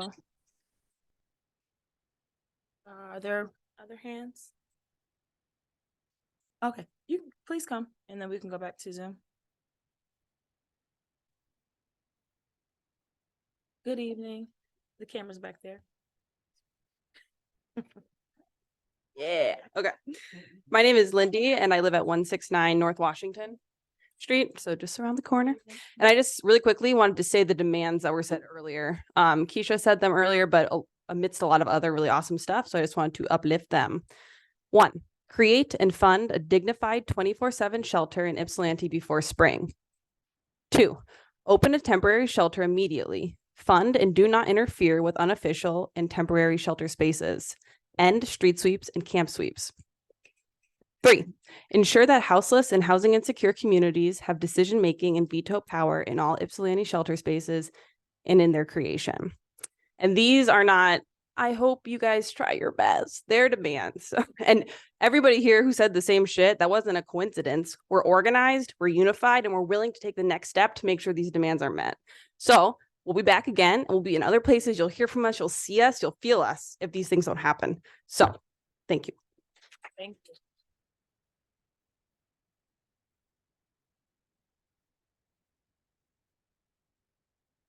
Hands on Zoom remaining.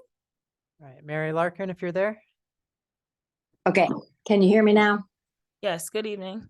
Yeah, good evening. I am so sorry. I'm on my phone. So I don't want to say anything that has already been said. I want to echo some folks in the room that I think a humanitarian effort is the empathetic thing that we can do here. I believe that solution-oriented acknowledgement needs to happen, but I will agree with so many of the folks that have done anti-racist work in this community and Washtenaw County that the coded language that is being used about how we are talking about community members is absolutely inappropriate.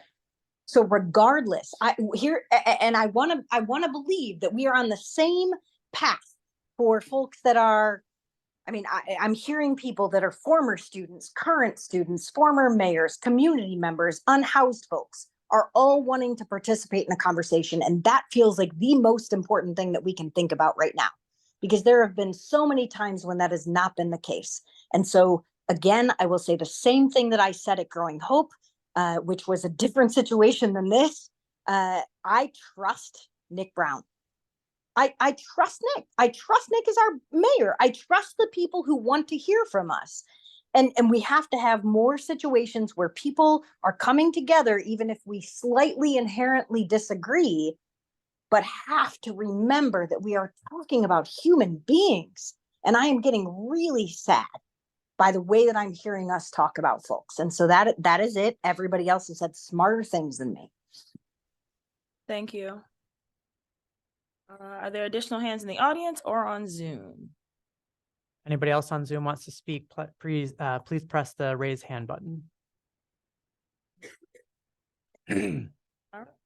Thank you. Okay, seeing none, we will now close public comment. So we do actually have a discussion on the agenda around housing and community safety. And so we're gonna go through our ordinance and the consent agenda, and it's the next thing on the agenda, the first thing on our resolutions for tonight. So we do have something on the agenda for this. All right, so Mayor Pro Tem, you can do our ordinance. Resolution number 2023-160, it is resolved by the Council of the City of Ypsilanti that an ordinance entitled an ordinance to amend City Code Section 78-100 13 to prohibit smoking in city buildings and tot lot playgrounds and within 15 feet of any play structure in any city park be adopted on the first reading. And I so move. Support. Been moved and supported. Is there any presentation for us on this from anyone? Speak if you want. Oh, please. Please do. So this came from the Parks and Recreation Commission from a review of the current ordinance that just specifically speaks to tot lots. So this was proposed to expand that to play structures, which falls in line with what has already been in place in the tot lots. And then the suggestion was to also add, even though it already is, but to codify it in the ordinance, city buildings and properties. All right, so this will open the public hearing. This is an opportunity. You'll have 3 minutes if you want to address this ordinance specifically. And please raise your hand.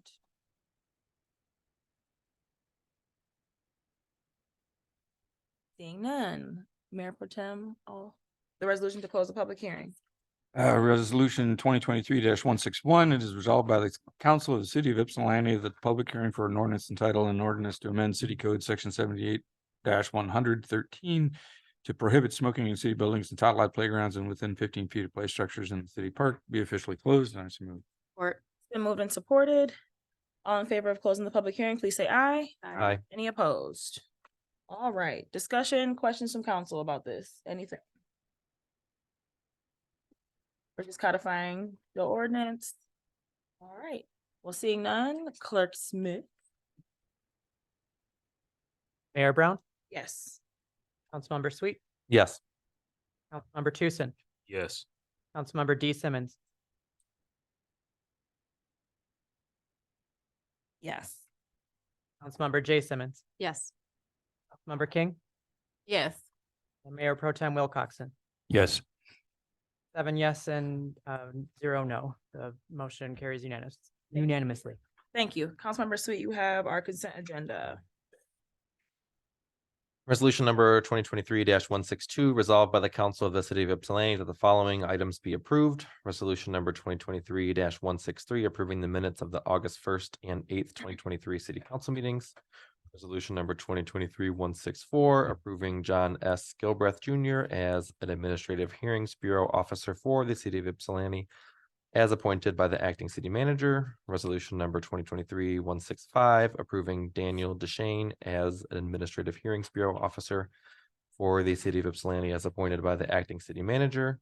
Resolution number 2023-166, approving Jacob Hutchins as the City of Ypsilanti's MERS employee delegate at the MERS annual meeting on September 28th, 29th, 2023 at the Detroit Marriott Renaissance Center. And resolution number 2023-167, approving the extension of the Grace Sweeney Solar Rebate Program for 5 years. And I so move. All right, clerk, please call the roll. Councilmember Tucson, Yes. Councilmember D Simmons, Yes. Councilmember J Simmons, Yes. Councilmember King, Yes. Mayor Pro Tem Wilcoxen. He's there. Oh, Mayor Brown, Yes. Councilmember Sweet. Yes. So 6 yes, 0 no's, 1 absent. The motion carries. Thank you. All right, next on our agenda, we have the discussion regarding housing and community safety. And this was added on the agenda by Councilmember D Simmons, Councilmember King, Councilmember Sweet, and myself. But I'll kick it over to Councilmember D Simmons. I know you had some ideas that you were coming with to start. Sure.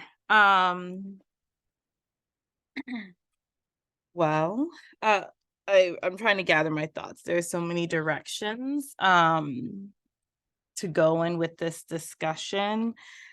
I took notes on lots of notes, all the things that folks shared.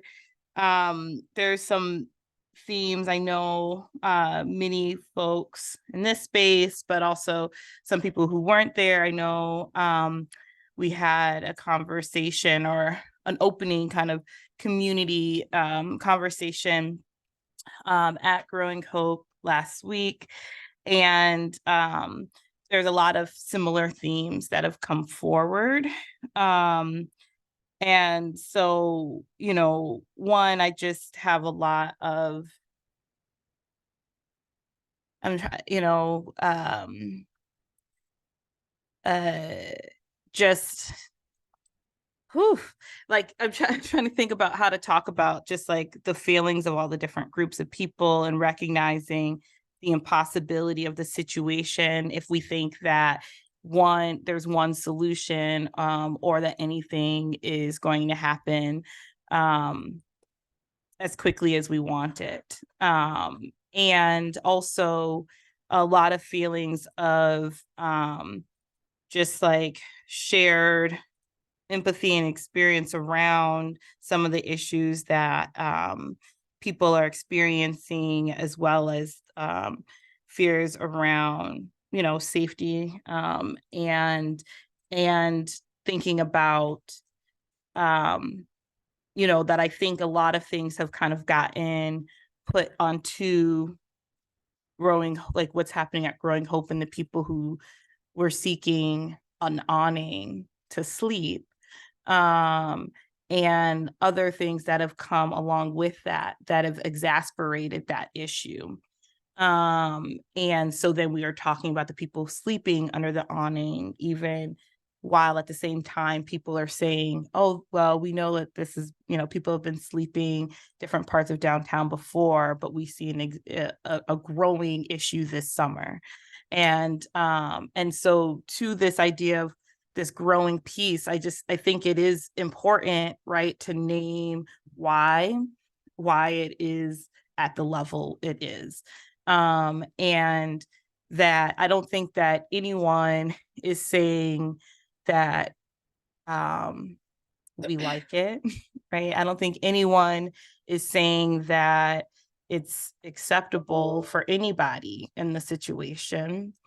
And I do believe strongly that it is part of our responsibility to make sure that all the residents who choose to be here are able to do so safely, which would really mean not being on the street if that's not so what they wanted. In terms of thinking about some of the things, there's a couple of things that I just wanted to bring forward in terms of, for each of the different things, solution areas that people have named, recognizing that the city of Ypsilanti alone does not have the resources to do any of these things all by ourselves. But I do think that there are different things and pieces of things that we can do, that we can explore, that we can ask questions about, and that we could try to bring folks together around. And so I just want to pull some of those up. One, somebody named having a listening session. I think this is kind of what that's like. But different ways of bringing folks together, maybe by different kind of stakeholder status or things of that sort, to really think about solutions. I think that's something that we could do. I think that folks have named for both public drug use as being something that both has caused a sense of discomfort for folks, as well as very much seeing ways that people are made unsafe because of these conditions. And I believe that instead of just expecting that it will stop, and also one of the things I heard, not in this meeting, but conversations with other people, is that a lot of folks have gone through some of the different resources that we have in the county for substance use disorder as well. So I think it's not just that on itself without dealing with some of the basic needs of housing. But even to that, there are things we can do in terms of, and that there's evidence behind around having overdose protection centers or safe protection sites, different ways places where people can use safely and also be connected with resources for other, whether it's to treatment and other services. That is something that we could do and we could explore. And that would both support the individual's needs for safe injection and also to do so with people who are experienced and can make sure that they remain safe, as well as giving maybe a pathway for more support and services. I also, when thinking about opportunities for both daytime, like recreational kind of space, I am very interested in, conversations, and I wasn't on council when the conversation around like St. Luke's becoming an overnight shelter for that period of time when that actually kicked off. But it makes me think about how do those conversations get started with other congregations? So I know in Ann Arbor, there's a rotating shelter program. It doesn't run all year round, although there's obviously a need all year round, but there's a lack of capacity. But what would that look like for us to have some congregations and other places that have space available to be able to use in that way? The Ypsi Gathering Space was able to come into place because Riverside Arts Center at that time had opened its space for usage. And so I think that the city has a role to play in helping to build some of those partnerships. We might have connections ourselves to help think about what some spaces can be for both daytime recreational space that can then be programmed. I think to Pastor Anna's point, to think about what kind of programming can be that we can do in partnership. I also think about for the city, thinking about spaces. What I've also heard is that there aren't safe places for people to set up tents and to sleep. And so I think that there's some space where the city can either help to designate either through land that we already own and or figure out a way to work in partnership with our police agencies and with the folks who would be looking to be sheltered at the spaces to create safe places that don't need to be broken up so people can feel secure in setting up their tents in spaces, and that we could then use funding that we've set aside already for within our housing trust fund and barrier busters money that we've set aside to help to make sure that there's things like porta potties, hand washing stations, and different kinds of things that can help to make that space a more safe, public health safe kind of location. And I feel like there's probably some other things, but I want to just kind of hear from others about, some thoughts on what kinds of things we can do, including thinking about ways that we can have, more community de-escalators, community interrupters, all these different kinds of things that we also know help to bring safety into space because they also tend to be more relational. So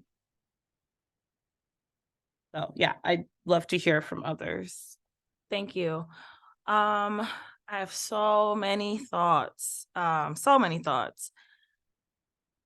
first being that this is just a really hard conversation to have because there are so many individuals at play who are impacted. I do want to lift and echo the language that folks sometimes use because that is triggering to me. in terms of the individuals that we're talking about on Washington Street. Primarily because as I listen, and I'm going to try to be as thoughtful as possible with what I want to say, I feel like a part of this is that our houseless individuals are being utilized or used, manipulated in this conversation, in terms of the things that are making people uncomfortable, are being blamed on folks who don't have anywhere to go. And that is not, from even my observation, those are not the individuals who are committing illegal activity, egregious acts, and some of these untenable things that we're seeing are not being committed by the folks who actually need help. And I want to make that really clear that I spend time on Washington Street very often. Like Pastor Anna said, I go to the brunches when I'm available to get down there, and I've been there several times. I've spoken with many of you in the audience and folks who are here and who are not here about what's happening on Washington Street. And I also am concerned. I am concerned every day. I lose sleep about this. And while I know it's tough when there are individuals who think that we, the royal we, don't care, or that maybe that I don't care, that we're not doing anything, that could be the furthest thing from the truth. This is not a City of Ypsilanti issue only. It's not isolated to Ypsi. We know that, kind of piggybacking off of Desiree brought up, folks who have been living in like tent communities are being displaced out of Ann Arbor, out of Ypsi Township. You know, the City of Ypsilanti, while this is not an excuse and we have much work to do, we've brought over 300 units of affordable housing online in this county, in the 4.2 square miles of Ypsi. I'm going to go out here and say many of our neighbors are not doing that kind of work. We are built out. We are doing the best that we can on a very limited budget in comparison to our neighbors. And so while I encourage you all to continue telling us what you need, and we are going to work to provide that, I also encourage folks to go to these other municipalities and encourage them to join us in the fight, because we cannot be expected to solve the housing crisis in Washtenaw County alone. That is impossible for us to do. And we are doing as best as we can. We are not perfect, and we have much more to do, but there are others who can also be supporting and helping us in that. One of the things that has been happening over the past few weeks, there have been a lot of conversation with the city and the county, some of our nonprofits, CMH, around what do we do to help those who need to be helped. And the county is very aware and open and acknowledging how they need to step in and support us in this, because the housing crisis is also, it's a county-wide issue. And there is revenue and resources there that we just do not have in the city. And they know, and we talked about this, it's not a secret. So there have been actions to support folks who need help in finding immediate supportive housing. So not just hoteling, but permanent supportive housing for people who want it, who need it, because you can't just put somebody in a house and think they're going to be successful, right? Or an apartment or whatever, you know, housing style or type we're discussing. We have to provide them with resources, support for success, for longevity. And we are aware of that as well. I don't know, you know, I share this a lot, but in my day job, in my career, I am a social worker. I worked in housing for 5 years in the city of Detroit. I have seen everything that's happening over here, much worse actually than what we're seeing right now. And again, it doesn't make it okay. But we know what the solution can be if we work together and we are not attacking one another when everybody is being impacted by what's happening. One thing that I will share from the county, they have committed to bringing mobile bathrooms with sinks to the city. There are some conversations that have to be had about that, but they are committed to supporting in that effort immediately once we kind of work out some kinks around where that would go. As well as, again, helping some of the individuals find housing who want to be housed and who need support. Boy, in terms of other solutions, you know, the warming shelter in the winter months, Sherry, thank you so much. It was, you know, hard, but quickly put together. And I know that there are other things that we can do if we have, again, collaboration and partnership.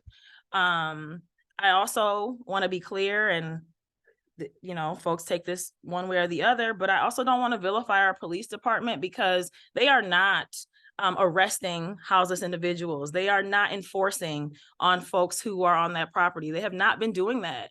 And so that narrative, I would hope that people will move away from that because it's not happening. It's not. Actually, to the point where people are mad that it's not happening.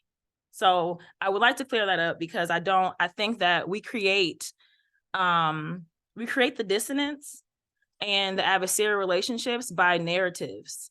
And we're spinning narratives in our community. They're not based in fact. They're just not. Our department with some other, you know, community organizations have been working really well together actually to try to find solutions. Meeting with our business owners, the DDA, everybody's been turning their wheels, trying to figure out what we can do. And we know that the root of the problem is housing. But I ask folks to also give us grace as we try to navigate this because we are fiscally strapped and we have to figure out what we need to do to make some changes. I am always open to ideas and feedback around what we can do so we can talk as a body and work with administration to move some things forward. But it is heartbreaking to hear someone crying about not being able to, you know, traverse the streets of their neighborhood because no one should feel that way. It is also heartbreaking to hear that, you know, individuals literally have nowhere to go. And I just want to reiterate and be clear that we are not trying to make houseless individuals available. I am not going to accept that because that is not the issue here at hand. We've heard from folks directly that we have bigger issues in terms of drugs and human trafficking and sex trafficking that we also have to address. And so we have to figure out a way to meet in the middle to do all of that. And it's not going to happen overnight. But the priority is getting folks in homes and in housing because that is the top priority right now. We are working on everything else simultaneously. I think there will be more that will come out of these other conversations that are happening with, you know, administration, with our county partners. But again, I encourage folks to, you know, lift their voices in other communities that are not contributing to the success of those who need their basic needs met and stability in terms of housing, because we can solve that together. But we can't do it if we're all fighting with each other. I'll stop there, but does anybody else have something, Jennifer? First, I want to say thank you, Councilmember Simmons, for bringing this conversation to the table. We appreciate that. And I want to say thank you for your comments as well, because I agree with a lot of the things that you've had to say. And I was trying to listen very thoughtfully to all the things that folks have said. And I think the one common theme, right, is that people want to find solutions and they want to, you know, help or just figure out what are the solutions. And I know we often feel that way, regardless of what the issue is, you know, that comes to us about, you know, what are the solutions, because we are often strapped, whether it's money or resources, and it's frustrating. I appreciate, you know, the folks who with the demands and what they're trying to say. I understand that. I do think some of those things are inaccuracies that aren't happening, you know, around like the homeless camps and the enforcement. We don't even have enough officers to manage that kind of stuff. We can barely, we're not even investigating our own crimes right now. You know what I mean? So we don't have the resources for that either. But you know, the thing is, the things that we allegedly, you know, aren't doing, it's not because we don't want to do those things like the shelter or, you know, the different resources and stuff. We don't necessarily have the resources ourselves. You know, we don't even have working sewers in some areas, and our roads are a shambles. So I'm not trying to make excuses. I'm just saying these things are difficult and challenging. But I think every single one of us, I feel confident in saying this, that we all do care about this issue and want to do things that help, right? And not just a business owner, or not just the homeowners, and not just us, all the citizens of Ypsilanti. And that includes, you know, those who are unhoused or housing insecure. I do also, I really appreciate the voices I heard today saying, I want to be part of the solutions and want to, how can I help? Because that is what's helpful. this city, there's all kinds of us here, right? That's why I think most of us live here, because we like that. And we don't all agree, but I think there's a common theme, right? That we do like, kind of, those are the things that make the city unique, right? Because there's all these differences, but it's like this great melting pot, so to speak. And so I do think we are better when we're together and coming together. And so, threatening each other or language that, is kind of like harmful isn't helpful at all. And so again, I'm glad to hear folks are willing to help, because I don't know that I've heard that quite on on other issues. And we need that, right? Just as a city, but just as community and just as people. And not everyone's able to do the same things, right? Where someone might feel comfortable building connections and speaking with folks, say, on Washington Street or something. Others aren't comfortable with that, and that's okay, but maybe there's something else they can do, right? So we all have to figure out how that is. But again, being divisive and threatening each other and things like that, that's not helpful at all. And it's not going to bring the solutions. It's just going to, divide folks, and that's never a good thing. So I don't have all the answers, right? But I mean, I'm hoping that, right, we can figure this out, but it is a larger issue than just our city. I mean, there's just so many factors, but I know that we're committed to figuring out what can we do within, our scope of capabilities and resources and things like that. And our conversations are happening, and I'm glad for that. So I don't know. I just want to say thank you for the comments, because I did agree with a lot you had to say. I do think it's important to understand what is happening out there, and again, not kind of spreading false narratives or without really knowing the information, because it doesn't help. But we do need to find a solution, because I don't think any of this is going to get better. It's tough. The inflation and just, I mean, everything. It's not great. I've felt this way for a long time. When things seem to, when stuff goes downhill, right? It usually, like Ipsy, we're kind of like the catch place for things, from other communities. And for far too long, I think, they haven't been doing their share. It's a fact. I mean, there was a report, I don't know how many years ago, about housing in this county, and it talked about how other communities haven't been doing their fair share. And we have tried within our, abilities to add affordable housing, but we need other communities to step up too. And so the people with the vigor and who are organized and making the demand, I mean, please go and also talk to these other communities, because they need to be part of the solution too. I mean, it's a county issue, but it's those communities too. And we just need, solutions on a large scale. But anyway, I don't know. I'm kind of rambling on, but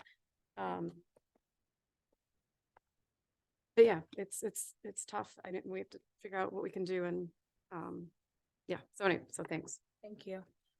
Other members of council who want to give comment or solutions, ideas? I do. I just want to say, in an effort to help come to a solution, temporary, hopefully permanent soon, I am asking that we have a work session with some of these agencies and some of the people that spoke up here tonight to see what solution we can come to, because I know I have been over to the marketplace, and I have seen some of the things that have been going on, and it is hurtful to see, and I know some people are uncomfortable. So I'm wondering, what is the solution, and how do we get closer to that? Is that having a work session, like I said, inviting people like SOS or nonprofit agencies, so we can all have the conversation together as a council, so we can, when people ask us questions, maybe we can be closer to that answer. So that's what I'm proposing. So our working sessions would be council. So it would, what you're asking, I think would be best as maybe a town hall or something where it's community facing, and that way it's not kind of like Robert's rules, bureaucratic process, to be honest, if we want to have back and forth or question and answer with folks. So I would encourage you maybe to seek some dates, throw some ideas out to maybe host that. And then we can all figure out what works for us to be there. Because working sessions are usually just us, like literally working with maybe a presentation from someone or something that you bring up. If we could invite all the organizations. I mean, I guess we could think it through maybe of how it would work in here. So it's a possibility. It could be. I think it would be a little more chaotic in this setting than if it were like a community meeting. That's my opinion. I mean, because I do understand there's a difference between a listening session and a working session to see again how we get to that solution. Instead of, instead of us just talking and saying, okay, this is my solution, this is my solution. And sometimes one person can have a solution, but we know as a group we can work more collaboratively. I agree. So it sounds like it's something we can think about. Let's talk about Can- it. I wonder, just like as another thought of something that might be kind of in between these things. And it might be just like a different language or name, but I know in the past when the city has done like different things like charrettes or something. Right. Yeah. Right. I guess that's So what I meant. because that gives a little bit of a sense of there's still more conversation, but then people could maybe even be in spaces to talk specifically about some particular solution and put forward some ideas, resources, et cetera, et cetera. So maybe that kind of gives that sense of like, it's not just one way and people kind of sharing their ideas and then we take that back, but it could be a little bit more interworking. Yeah. Because as you stated, we know we don't have all the resources. Yes. So I guess that's what I was trying to like get more toward, being a community meeting versus a council meeting. And we have done like community input sessions before. So any council members can, plan to host that and it'd be shared by the city and invite folks and all that good stuff. So I guess we can just talk about when could make sense in a format for that if you have ideas. Because it could definitely happen. I'm just wondering. I'm not looking down here. Sorry, it's okay. No, I'm sorry, Councilmember King. I'm not sure if you were finished. I was gonna. I am. Okay. Oh, I was just saying, and I don't know again what kind of there's conversations, right? You said with the county and things, and whatever kind of session like that. I think having the community, other community players who with the folks with resources too, right? To involve would be really important because anyway, so I don't know, but and one reason that I said that, someone in the audience said like we are siloed here. So it's conversations happening here, and there, but that's all they are, it seems like. I mean, I'm not to say like, oh, that's all, but it's like, how do we go from the conversation to making it happen? I don't want to put our chief of police on the spot, but I know that, sorry, you're on the spot. There has been like a call to action to some of all of the folks that we're talking about right now to come together in a working group. If he would, and that's what like I'm to share. Because some of the conversations that are being had, like I don't have that information, so that's why. Good afternoon, Mayor and Council. Good night. Good evening. Good night. Good morning to each and every one of you and the community members. Thank you for being present and making your voices heard. Before I talk about the solution part of this challenge that we have as a community, from my perspective, as your chief of police, I don't have the luxury of defending one side or the other.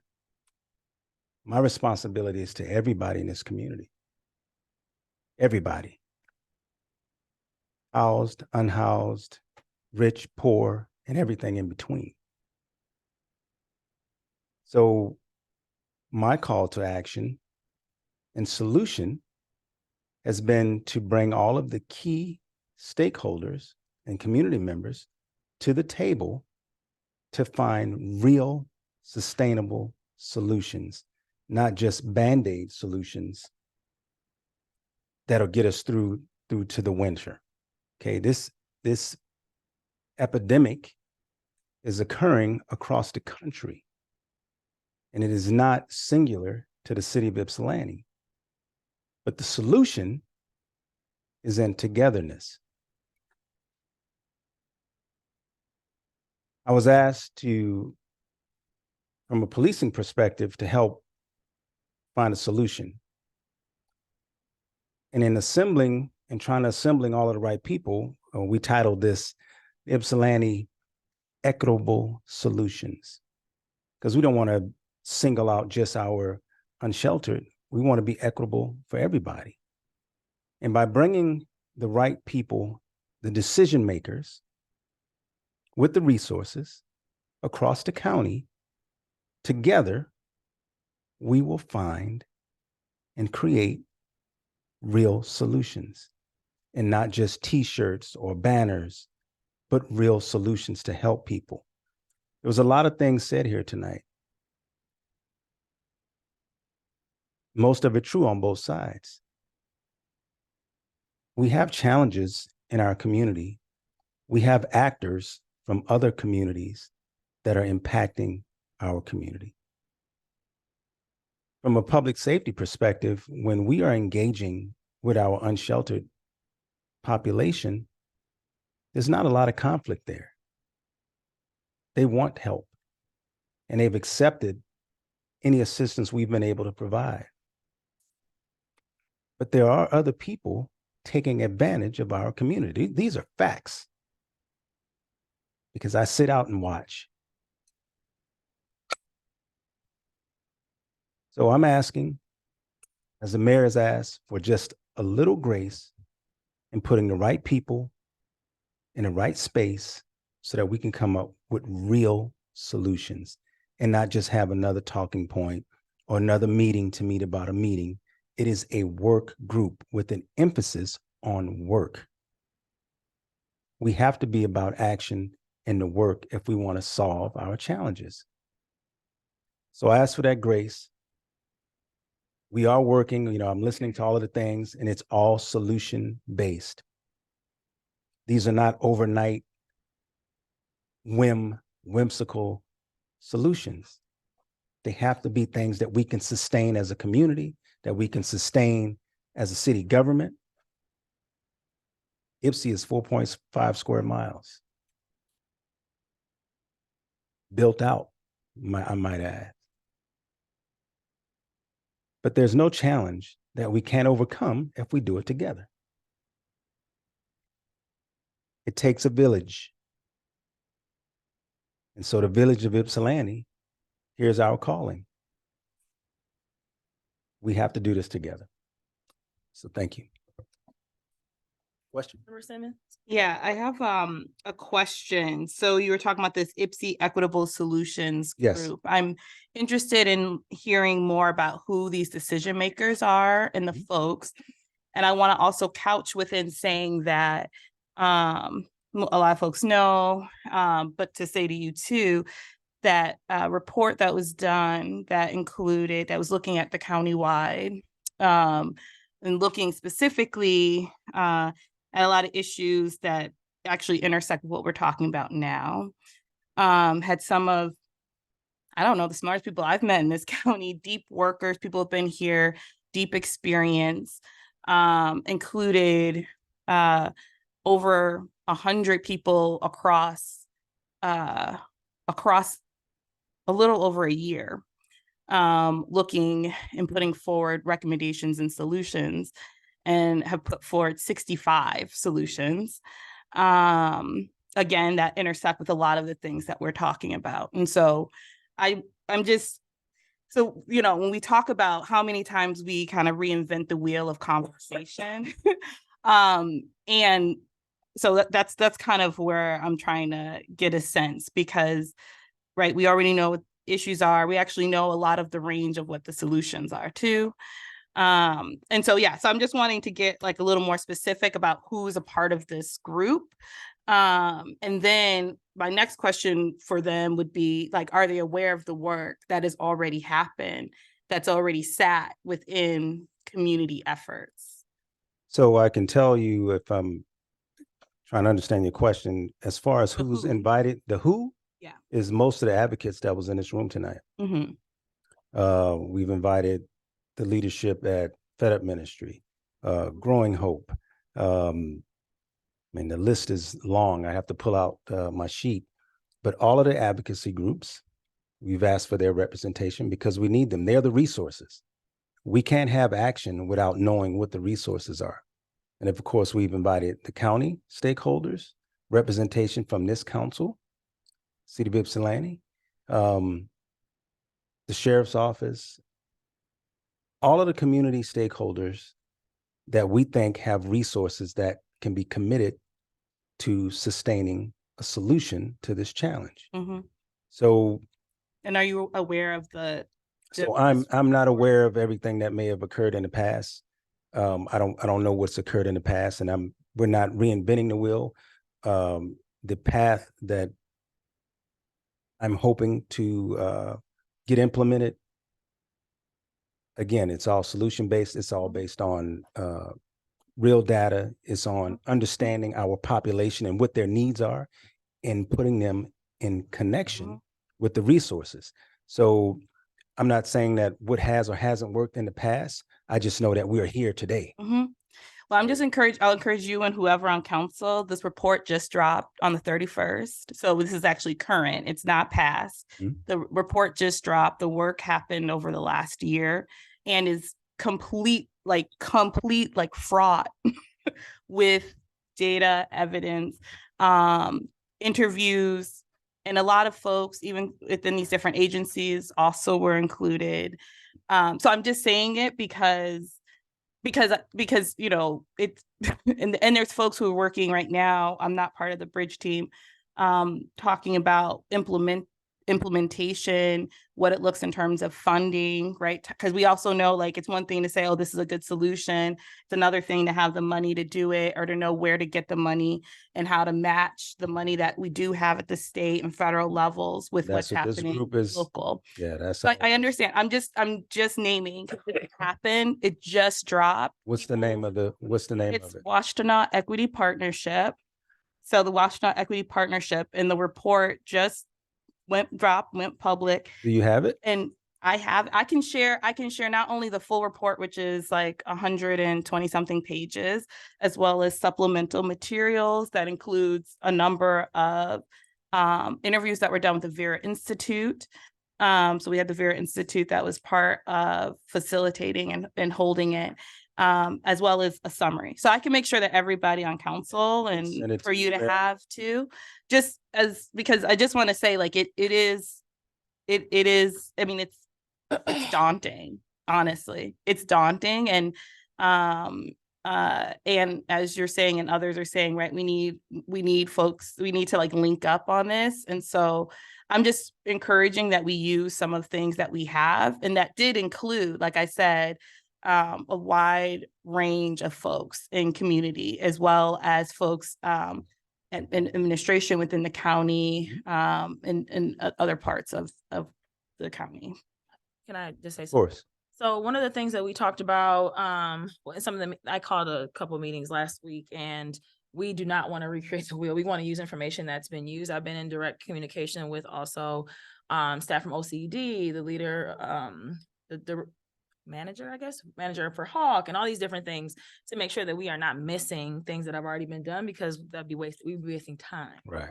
And so I know, like, our chief, you are new, but there are folks who are part of these conversations who do, know about all of the data. And there are other conversations that have happened around housing and houselessness in the community, even before this new data that dropped, that was brought to the table to be looked at and discussed within the group. So hopefully we can garner some real tangible solution focused steps from all of it. Bring back some things to council and also to our board of commissioners, some stuff for this side of the county, but the whole county, honestly. I'm sorry, we can't take questions from the audience. Apologize. My apologies. Do So you have anything? that's it, Can I ask a quick question? of course. Just because I do have residents that reach out to me because they are in that area. So again, I know we don't want to vilify the homeless people that are there, but if we know there is illegal activity going on, how are we working? Well, we would like to be called on when we see illegal activity, we have to address it. So we have to, make that call. It does several things for us. One, it helps with the data to see what, is this a resource drain? What type of response do we need? What's really occurring? So when we don't know, it's hard to make decisions based off of just kind of what we think. So we encourage for those calls for service. Have you been receiving a lot of calls on? We do. Okay. Oh, yes, we do. Okay. But, I'm sure there are a lot of our, what I would consider, because anytime we have an incidence of crime, it represents a victim. And so I'm certain that there are many incidents of criminal activity that's occurring that goes unreported for whatever reason. So we encourage you to report so that we can take affirmative measures to address that portion, because those, you say intersecting, those things intersect, but sometimes our unsheltered population is taking the brunt of blame on something that's not their burden to carry. Thank you. Any Thank you. questions for Chief Moore? Thank you so much. Thank you, of course. No, I'm sorry. One more. I'm sorry. So with these meetings, I'm wondering how close are we to a solution? Can y'all tell us that? So it depends on, how productive we are. The emphasis is on productivity. Again, this has to be long-term, so holistic, to cover all of the grounds. Affordable housing. How do we attack affordable housing as a county? It's not just Ypsilanti, as a county. And so all of the different nuances to this challenge, we have to make sure we address, we put plans in place to address all of it. So it's not going to be, a solution that we're going to have next week. This is going to be, long-term, sustainable, so that we're not here next summer back at the same place. What I'll add is that in terms of like a whole solution, we're not there yet, right? In terms of the housing crisis, it's a crisis. But out of some of the conversations that have happened over the past week, 2 weeks, we have the county moving forward with like emergency housing support for those in immediate need over here. We have the offer in collaboration with us to bring the portable bathrooms and the sink. So those are real things happening like right now. And again, can't say things until they're done, because when you talk about them and they don't happen, then, folks are going to be upset, right? So we have to make sure we solidify some of these partnerships and the work, but there are real things happening. And folks who are getting help right now, literally, in terms of like the housing for those folks who we see frequenting 16 South Washington. Washington. My brain is like, so again, not an overarching solution, but there are little chunks being taken up every day. And there's a commitment from our county administrator, our representative on the Board of Commissioners, and other commissioners and the nonprofits to continue collaborating together to keep chomping away at this till we can, get, hopefully everybody will be housed. That's the goal. But until we get to that full solution, is it something temporary? I understand you said the things that you just said about the sink, but just to, I guess, clean that area up, is there something temporary that can I guess I need more. What do you like when you're at clean? Say more. Well, I'm trying to use the right language as well, but just again, I am getting an overwhelming amount of phone calls about the complaints about the area, and I know Growing Hope is also feeling like they're not doing what they came to the community to do. So just to get the area back to normal as quick as possible, is there anything? So what I will say, and then you can share it next, but a part of that is Growing Hope's property is private property. And so much of this, like, we can do what we're doing, but they also have to do what they have committed to doing as well, in terms of, I know what you mean by saying like cleaning it up, but enforcing, taking the steps that they said they were going to take. If that's what they're planning to do, they either have to do it or don't, and let us know that you're not going to do it. And I don't know how well that's going to go over that I just said it that way, but it's the reality. That is private property. So we cannot just go in there and say, hey, we're going to clean it up, let's move everybody out. That is not, we do not have the right to do that. That's not legal. So it's also maybe giving a call to Growing Hope as a council member and asking like, hey, I saw this letter that you wrote. Do you have plans to, enact the things that you talked about? Are you not going to do that? What are we going to do? Because it's a collaborative effort, because we cannot go in there and single-handedly take over their space and tell them what to do with it. Absolutely. I know. And it's complicated. And again, these are questions I think should be had in this meeting. So again, the public can know as well. I don't know if there's more. Thank you. No, I don't. Thank you. Thanks. Anything else that I missed on that? Okay. Thank you. I know there are council members we haven't heard from. Does anyone?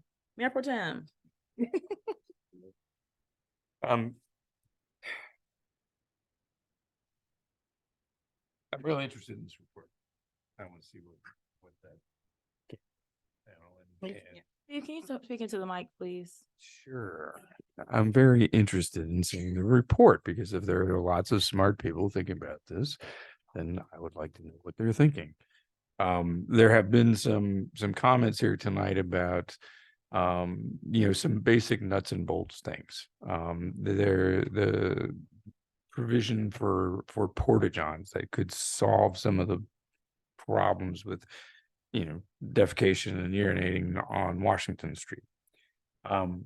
History is that there were porta-johns near the transit center, and the company that brought those basically begged off doing that because they were abused, and so that's been tried.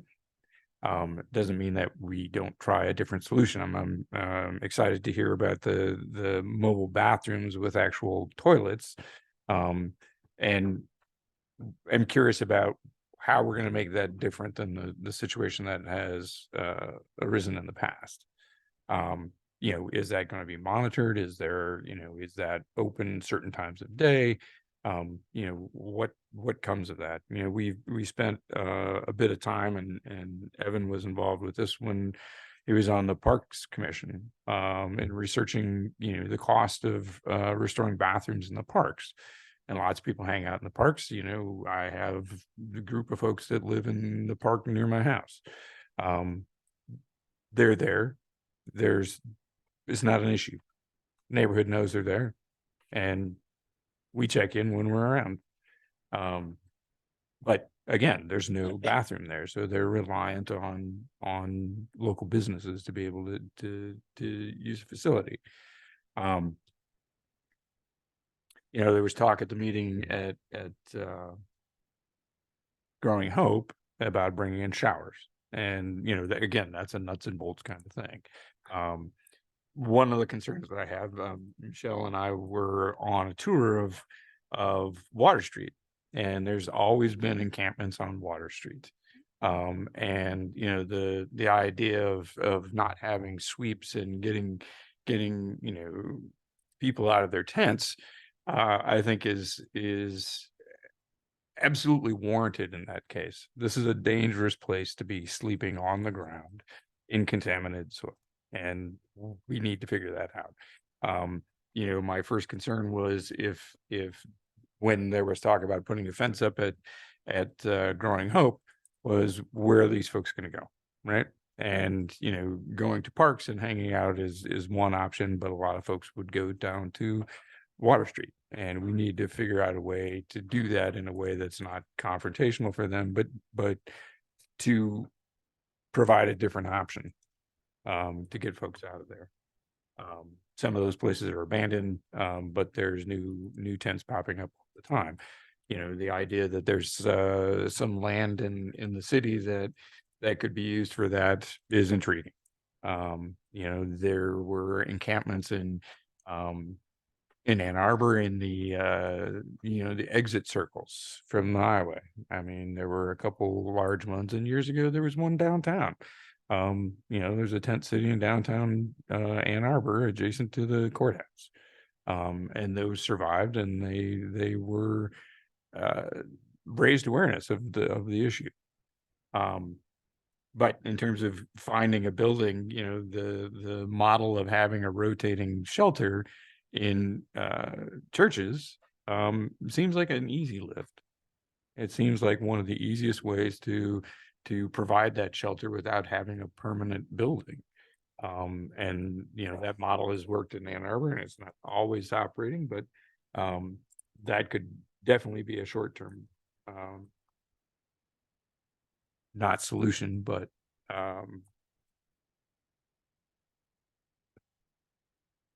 because it's not a solution, a temporary reprieve for some folks. The county has just talked about, well, one other misconception that was presented here tonight was that the mental health millage was used for the police department, and that's just not true at all. That happened before I was on council, and what happened was that was put into the parks. That was something that Pete Murdoch had been a proponent of, and putting that into the parks instead of into the police department and mental health. We got that money because we supposedly had programs in place through the police department. So it didn't go to the police department, it went to the parks. And even with that, we don't have toilets in the park. So that is something that needs to be rectified. Pushing people out to the parks to use the bathrooms, having facilities downtown is going to be a major help in resolving the immediate issues that are getting complaints from business owners downtown. So I'd like to hear more about the mobile bathrooms and doing that, but that's just the immediate thing. The long-term solution of how do we keep people housed, and where and what does that look like, needs to be engaged. We've heard from a lot of people in the community that they've been preaching to us about this for years, and it's overdue. I absolutely agree. I'll stop. Thank you. Councilmember Sweet, I saw your hand. I'll keep this brief. I know this is a very complex and complicated issue, so I'm not going to rehash that part of it. Mine was more so a question for you, Mayor. Is there something that you need, or anything that you feel like you need from this body or this group as a whole to kind of continue in support of the conversations and processes you've been going through with county administration, county board, Chief Moore, city manager, etc., that this group can help with to kind of move some of those things along? That question, Councilman Sweet. I think just listening to the conversation, I'm really interested in, I'm grateful that Councilmember D. Sims is going to send us out that report that dropped on the 31st so that we have that information going into conversation. But I really am intrigued by the idea of having the community input sessions, and would hope that maybe Councilmember King along with another council member could come together and try to put that together, and so we can all support it. And then use that information as well with the working group that's, with administration and the advocacy groups and the nonprofits, to really come out with some tangible IPSI focused, specific things that we could do. So not just the ideas, but what can we actually do?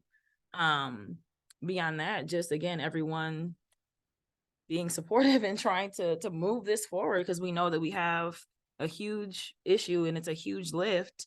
And we'll need all of us, to make something happen. Councilmember Sims?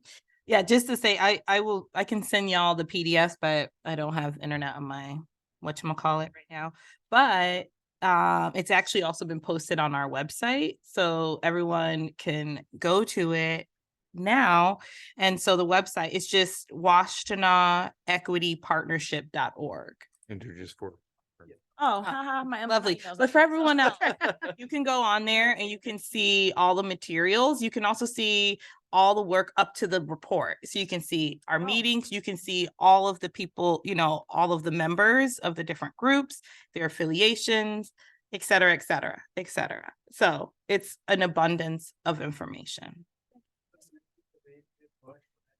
Partnership. Org. You would have got the email. Yeah, it's in our email. I got it. Thank you. It does. As soon as you open it up, you see all that stuff. Perfect. Thank you. Yeah, so I mean, I think that the idea of having a community input session is powerful, and we've heard a lot from folks who have better ideas sometimes than we do, right? And so I think that's another thing that can happen simultaneously to inform this working group of, you know, administrators around how do we work collectively to move some solutions forward quickly. So can we task you with that? I guess so I am going to ask. So I don't know if that's a question that you all can answer now, but what is a realistic date that you all will be available? That's gonna be hard. Right in this moment. What about a doodle poll to come out? Because I don't know if I can speak to a date right now. Okay. But maybe trying to give us some possible dates to choose from. I'd say Tuesdays that we don't already have council. Oh, that's right. Okay. That's a good one. Next Tuesday. Okay. You're gonna do it in a week? Sis. Got it. Good luck. A Tuesday. Yes. Okay. An off Tuesday from council, because then we usually have those days. And enough time where we can like reach out, And be to some thoughtful. people, so Yeah. not just Yeah, so not next Tuesday. Not next A Tuesday. Okay. A Tuesday that is not a council. That's always a good starting point. Thanks, Mayor Pro Tem. You're so smart. Because I'm like, yeah, I don't know. Sometimes. Anyone else on council who has any closing remarks? City Manager, do you have anything you would like to share? Mr. Anyone in this discussion before we move on? Nothing that hasn't already been said by council. So yeah, and I took notes on everything that was said tonight. So Yes, I have copious notes from this evening. Yes. I just want to, give folks an opportunity because I don't want anybody to feel like they weren't heard. Our team over here on the side, y'all are doing a lot of this work every day, to help us. So I don't want to leave you out of the conversation either. But if not, y'all know my favorite, if all minds are clear right now. Okay, so what I'm going to ask is that we take, let's say a 7-minute recess. Oh, Can I move to extend the meeting to 11 o'clock before you do that? sure. There's a motion. Support. All in favor of extending the meeting to 11 p.m. Say aye. Aye. Anybody opposed? All right, we're gonna take a 6 to 7 minute break. So it is arbitrary, but 10 minutes seems like too long. So 6 to 7 minutes. All right, thank you. I'm gonna call the meeting back to order. Councilman Tucson, you have our first resolution. Indeed, I do. Resolution number 2023-168. Resolved by the Council of the City of Ypsilanti. Resolved by the Council of the City of Ypsilanti, whereas Chris Papas of Ace Pyro LLC on behalf of the Eastern Michigan University Athletic Department has applied for a fireworks permit to allow a fireworks display at Eastern Michigan University's Rynerson Stadium. The fireworks are scheduled on September 1st, September 1st and September 16th, October 7th, October 14th, October 28th, and November 14th, 2023. And whereas Ace Pyro LLC will operate the display and has obtained public liability insurance in the amount of $10 million and has added the city of Ypsilanti as an additional insured, and whereas City Council previously approved the September 1st, September 16th, October 7th, October 14th, and October 28th, 2023 dates at the August 8th, 2023 meeting, and whereas at the August 8th meeting, City Council requested more information before approving the November 14th, 2023 date due to possible disruptions of a fireworks display on a weeknight, whereas Chris Papas appeared at the September 5th, 2023 City Council meeting to provide council with the requested information. Now therefore be it resolved that Ypsilanti City Council approves a fireworks display permit for November 14, 2023, subject to the inspection and approval of the Ypsilanti Police Department and Fire Department. So sorry. It's been moved and supported. Okay. Mr. Pappas is on Zoom. I'm gonna allow him to speak. Okay. Hi, Mr. Pappas. Thanks for hanging in there with us. Good evening, council members. Can you hear me? Yep, good evening. Excellent. Thank you so much. I just wanted to provide that additional information that I wasn't previously in attendance to provide. On the weekday game of November 14th, in previous years, it was our company's policy, I believe approved by the city and in agreement with EMU that after 10 p.m. Eastern, we would disable the audible firework effect that occurs after each touchdown. Therefore, that would hopefully please any surrounding neighbors, to not have a noise disturbance. Instead, they would only see the normal mine effect during a said touchdown, which has almost no audible effect. Oh. Is it? Yes. It's, Yeah, it's, after it's 10. right It was 10.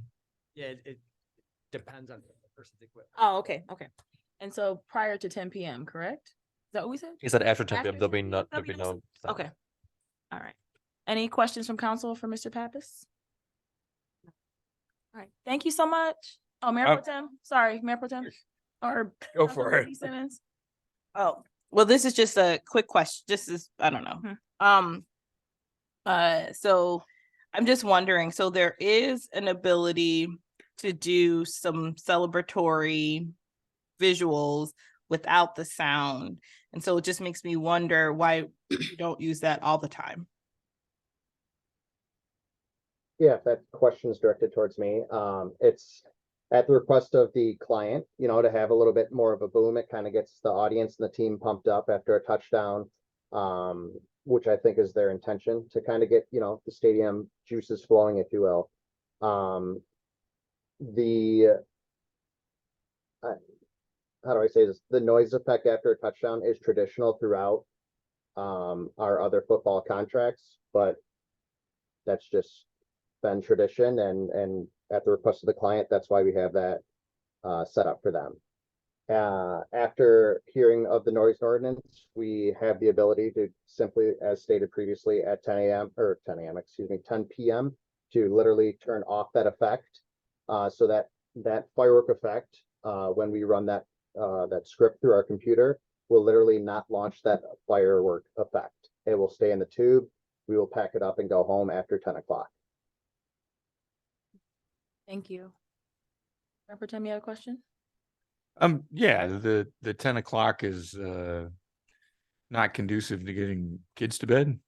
I live in the neighborhood. I live, 3 blocks from the convocation center. I don't hear it. I really don't. I can hear the loudspeaker, but most of these I don't hear, but a lot of my neighbors do. And so I'm, 10 o'clock, kids are in bed by that time. There's other stuff going on much earlier than that. And they were very vocal after the last meeting, and they didn't want any of it, basically. And I was like, okay, I can certainly empathize with that and understand that. But I wonder why the 10 p.m. rule. I don't even know what time the game starts that night. I believe the game starts that day at 7 o'clock, Mayor. 7 o'clock. Be over before. Could be done by then, and I'm just going to put it out there. I'm old school, but getting the fans pumped up was the job of the marching band, which I couldn't. Well, I can still hear that, but that's all. Councilmember J7. Yeah, Steve, so right, we heard from many of our constituents about their concerns. And I live further away, but I can actually hear it. So I don't know if it has to do with the trajectory. I can hear, and I grew up actually by my high school, football stadium. So it's kind of what I'm used to anyway, and hearing the marching band and all those sounds. But it is, to me, the weekend, it is what it is. It's the weeknight to me that is problematic, and it's problematic for the neighbors and a lot of them, right? For a variety of reasons, but some of them, they're getting, their kids to bed at school night, things like that. So I appreciate that after 10, which I think is in alignment with our noise ordinance, right? It's 10 p.m. I think for me to get behind that Thursday night, I would rather it be earlier. I don't know. I feel like 9 o'clock seems like a middle ground. May I say one more thing? Yes. Thank you. I also want to let you guys be aware of that there is also an ROTC on campus that launches an artillery cannon shell. Obviously not a real shell, but that is shot out of an artillery cannon. And I don't know if that is being confused with the sound of our cannonades, which is a less than display size aerial salute. So typically your city aerial salutes will be louder. So again, I definitely empathize with you, but I just want to let you be aware that there's a ROTC cannon on site that is relatively loud as well. And I don't know if you're hearing that versus the touchdown cannonades. You. I don't know. I just know there's noise on Thursday, on weeknights, and folks aren't happy about it. One weeknight this season. Yeah. Okay. Further comments or questions from council? What's going on? Thank you, Mr. Pappas. Seeing none, Clerk Smith, please call the roll. Councilmember G Simmons,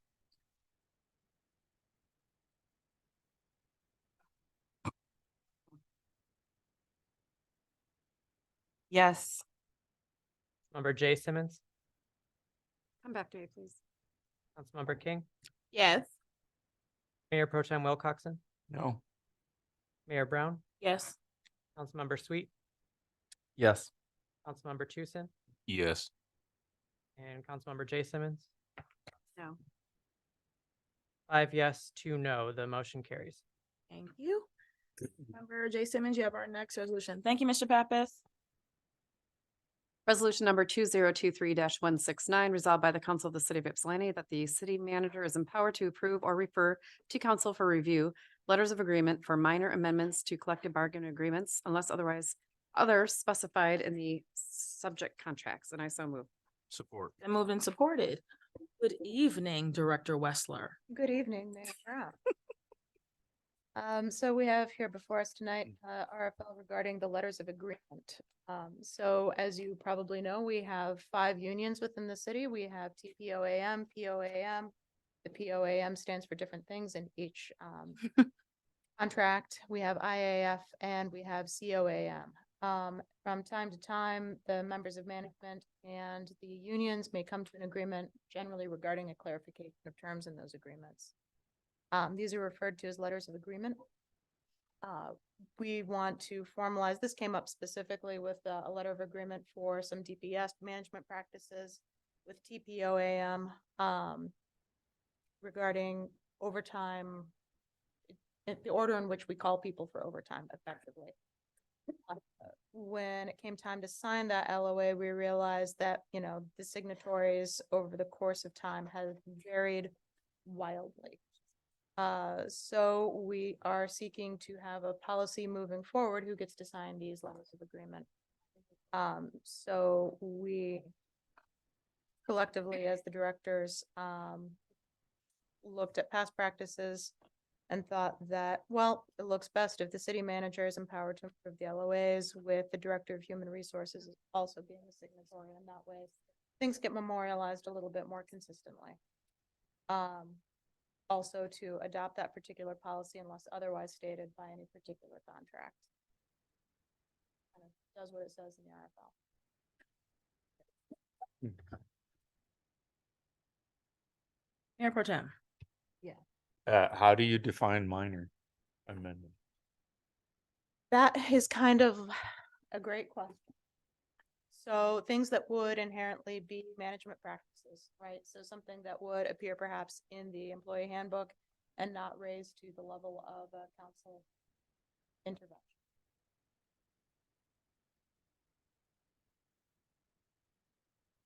But Mr. Barr is looking expectantly. But I assume it's going to be a little bit like how when you modify things on first reading, for instance, if there's something in the intent of the contract that changes or something of a significant financial impact. Those are the cases of which I foresee it coming to council. And in those cases, also the union has the option to raise the issue. To so it's not purely based on staff discretion. Just saying that Director Wesley could send this over to our office as compared to neighbor folks. Thank you, Mr. Barr. Robert, anything else? Nope, Nope. that was it. Anyone else? That's- Questions, comments? All right. Councilmember Jay Simmons, Yes. Councilmember King, Yes. Mayor Pro Tem Wilcoxen, Yes. Mayor Brown, Yes. Councilmember Sweet, Yes. Councilmember Tucson, Yes. and Councilmember D Simmons. Yes. Thank you. 7 yes, it moves unanimously. Thank you. Councilmember D Simmons, you have our next resolution.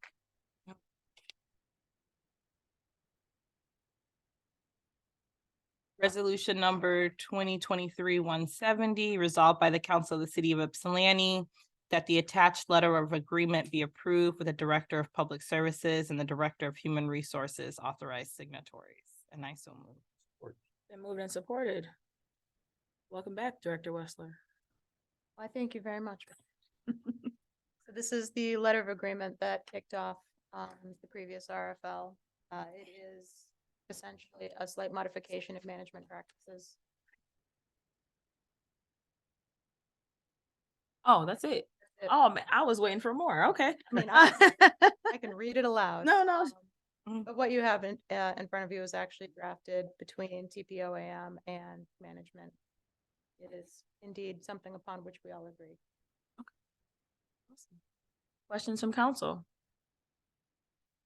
Councilmember D Simmons? So so I think, so you said this in terms of clarity as I was reading it, I was like, wait, what? I was trying to figure out this process, but it's basically just to say that those with most seniority will be offered overtime first. And if they pass up an opportunity, they get noted as if they did take it, but they don't get paid for that time. But then it goes on to the next person to show that they were offered it until it comes back around again.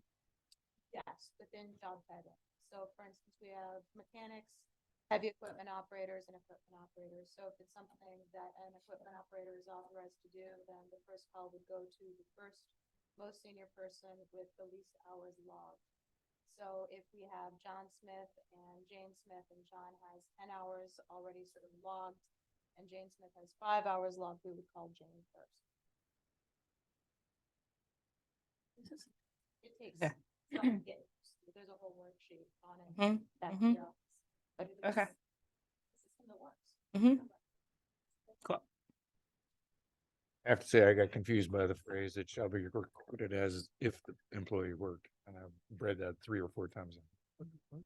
Not about it. And then I went away and I came back and I was like, okay, I understand. Of course, when you actually look at the worksheet, it uses 2 X's. Well, I understood the whole thing, but it was like, it recorded as if the employee worked. I was like, are they getting paid for that? No. I can, I got it. I can say based on my experience, this is pretty common in contracts. So, yeah, sounds good to me. Thank you. Any other questions or comments from council? Clerk? Councilmember King, Yes. Mayor Pro Tem Wilcoxen, Yes. Mayor Brown, Yes. Councilmember Sweet, Yes. Councilmember Tucson, Yes. Councilmember D Simmons, Yes. and Councilmember J Simmons. Yes. 7 yes, 0 no's. Thank you very much. Councilmember King, you have our next resolution. Resolution number 2023-171. It is resolved by the Council of the City of Ypsilanti that whereas Frances McMullen has retired from her position as city manager, and whereas the Ypsilanti City Charter provides that the city clerk become acting city manager when the city manager is absent.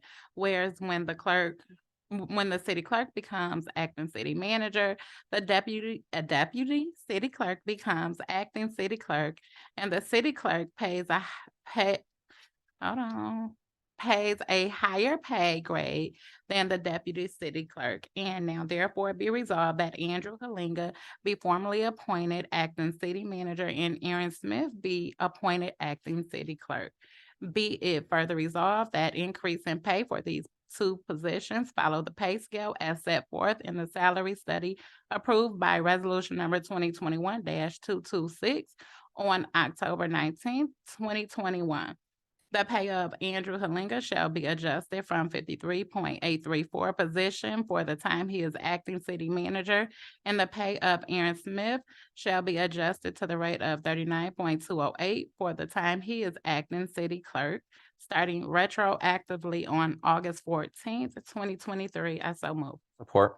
Been moved and supported. Any discussion from council? Oh, thank you. All right. Yep. Mayor Pro Tem. I just had a question about the reverting to the October 2021 pay scale. The reason why I decided upon that is in the past, the acting positions would just take on the salary of the previous employee, and the 2021 seemed more reasonable than what the previous salaries were. Those were for employees that were in those positions for 5 years, and they had steps increased that way.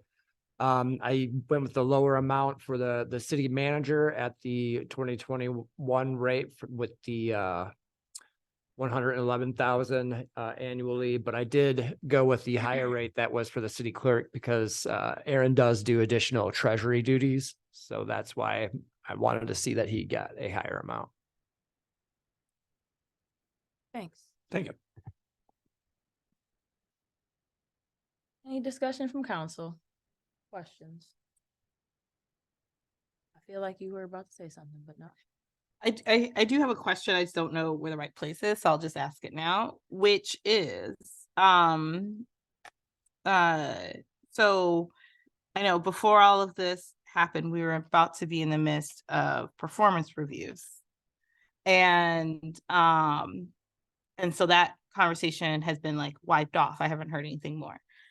So I'm just wondering kind of what happens with that. It makes me think about, we went through, I mean, Andrew was for like a whole year, right, in a position, and then now is in another one. So I understand it's not the same, but that might have been the time to talk about anything with him too. So no, we should still do those. Anyway, so I'm Yeah, just wondering, we should I'm just wondering where that falls, and No, we should still do that. I am not going to tell you a story with everything else that has kind of erupted between the retirement I think it just kind of fell off, I would say, my radar, but I think the evaluation should still happen for the role for the year that he was. Absolutely. Okay. Yeah.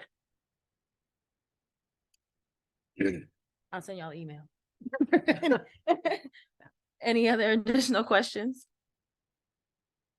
All right, seeing none, Clerk Smith? Mayor Pro Tem Wilcoxen, Yes. Mayor Brown, Yes. Councilmember Sweet, Yes. Member Tucson, Yes.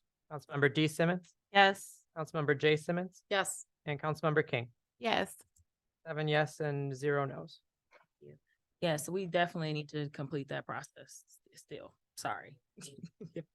Congratulations, Aaron. Congratulations, city manager. Councilmember Sweet, that is your name. Sorry, my brain. What is my name? Is that No, I what said you I said? knew. I'm like, that is definitely your name. Do our name tags? You have our next resolution. This is one of those fill in the blanks. So you just want me to go for it and then we can amend. Yeah. Okay, resolution number 2023-172. That Amy Cell Talent is approved to perform the executive search for the city of Ypsilanti city manager position at the amount not to exceed 18,500, and I so move. Or Moved and supported. Discussion or presentation first, I guess, if there's anything. Oh, I just have a question before we do go on. Why did we put Amy's? just had to pick one. put something in the. Oh, okay. I'm not gonna write it in Yeah, until we decide. because it can still be amended, but Okay. yeah, put something in so we can discuss it. Yeah. Yeah. And then you point over here, somebody else's hand went up, or is that No. Councilmember King? Oh, What? Councilmember Sweet, go ahead. What? I don't Oh. know. I have no idea. So upon looking at the packet here and going through some of the references provided, etc. I have a colleague that I know that serves as he's a council member for the city of East Point. So we had a conversation about talent searches.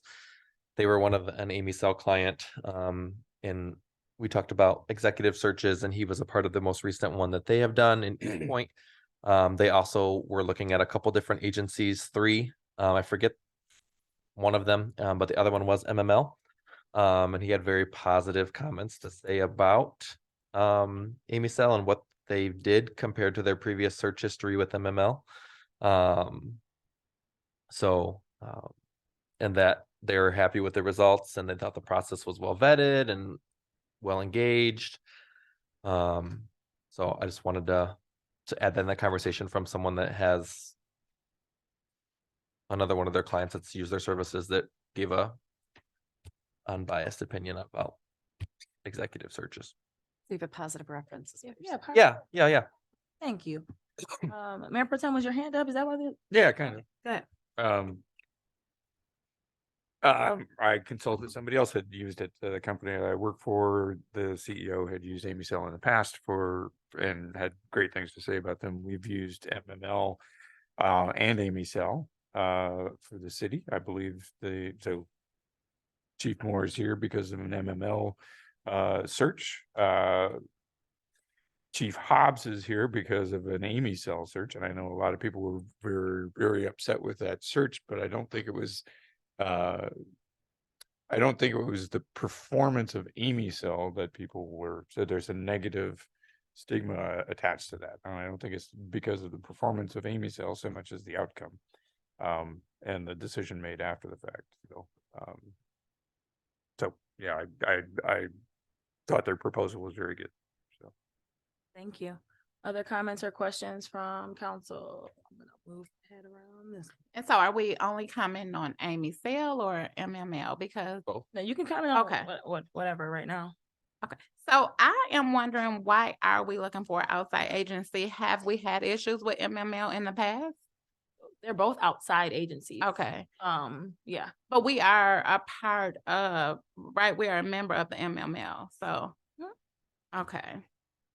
So have we had issues in the past with MML? I don't think that there were options. Councilmember D. Simmons asked about other options, and so we were provided other options. So we're just discussing the options that we received proposals from. And then we can decide as a body who we go with. So we're a member of the MML. We're not required to utilize them for any addition, like outside things. It's an outside contract we would have with them. Okay.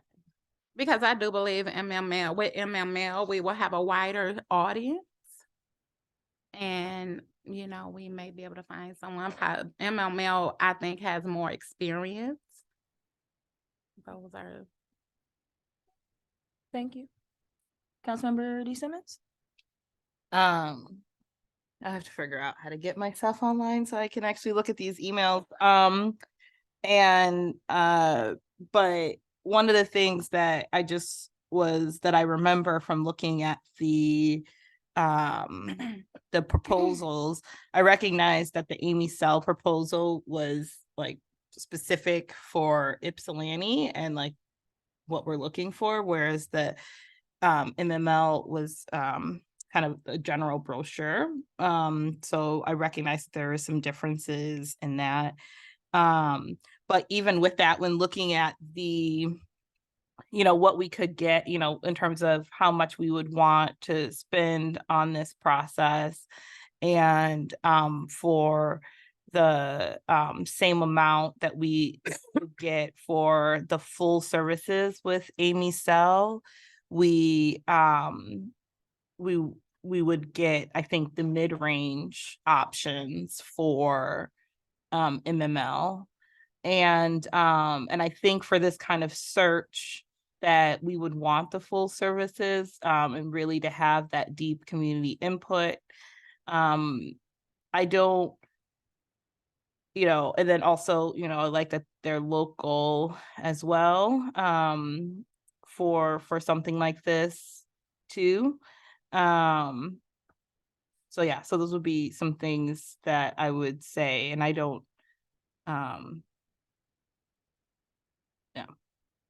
Thank you. Mayor Pro Tem? the cost was certainly not part of my decision in this as well, but also looking at the timeline. MML said it would be at least 4 months, and Amy Sell was saying we're going to be done in 4 months, pretty much. And anything coming to that, I was trying to think about the MML experience for the search for Chief Moore. It's a little bit different because that was administered by the city manager, and so we were not, as a council, part of a lot of those discussions. That a lot of that was determined by the city manager at the time, and so, and having had that conversation, it was pretty much considered a courtesy to even involve us in any way, shape, or form. So this will be a different search because absolutely we're going to be involved in that. So. And isn't some of the reason that is different because, you know, the city manager can't be a part of that process, correct? Exactly. Right. Exactly. Okay. We are hiring and it's our employee. Whereas with when MML did the search for Chief Moore, that's the city manager's employee. So Mhm. it's a different level. So again, for me, I definitely want to go with MML. I know Amy Sell is a little cheaper, and we know sometimes just because it's cheaper, that doesn't mean it's the best fit. Although I do understand what Councilmember Simmons said, you know, all of the things are there. But I do think, like I said, MML has more experience. Thank you. Any other comments from council? What I will say is honestly, I've had good experiences with both. I've heard good praise for Amy Sell. I've worked with MML, you know, participate with MML in a lot of things. I think that we do need the full array of services in this process.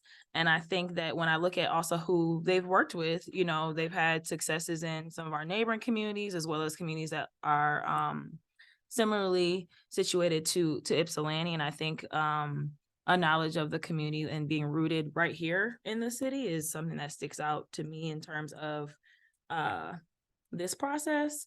As well as they do have a lot of experience. I mean, MML is a conglomerate, right? But Amy Sell has had a wide variety of experience across communities as well.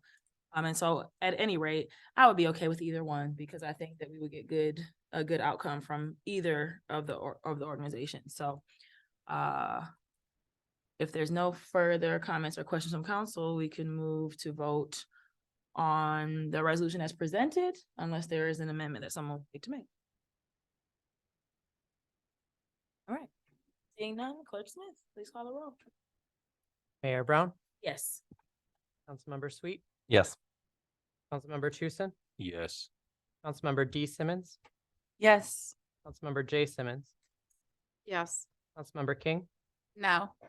and Mayor Pro Tem Wilcox. Yes. Yes, and 1 no. The motion carries. Thank you.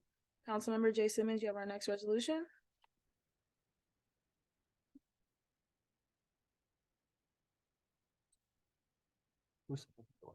You have it? It wasn't in here then. I don't know. But we need to know who Oh. the folks are. Do you have it? Do you have your- Steve did. I got Oh. figured it out. Either way. Okay, hold on. I'm not on the right page yet for the resolution. Sorry. Here we go. Oh, sorry. All right. It's okay.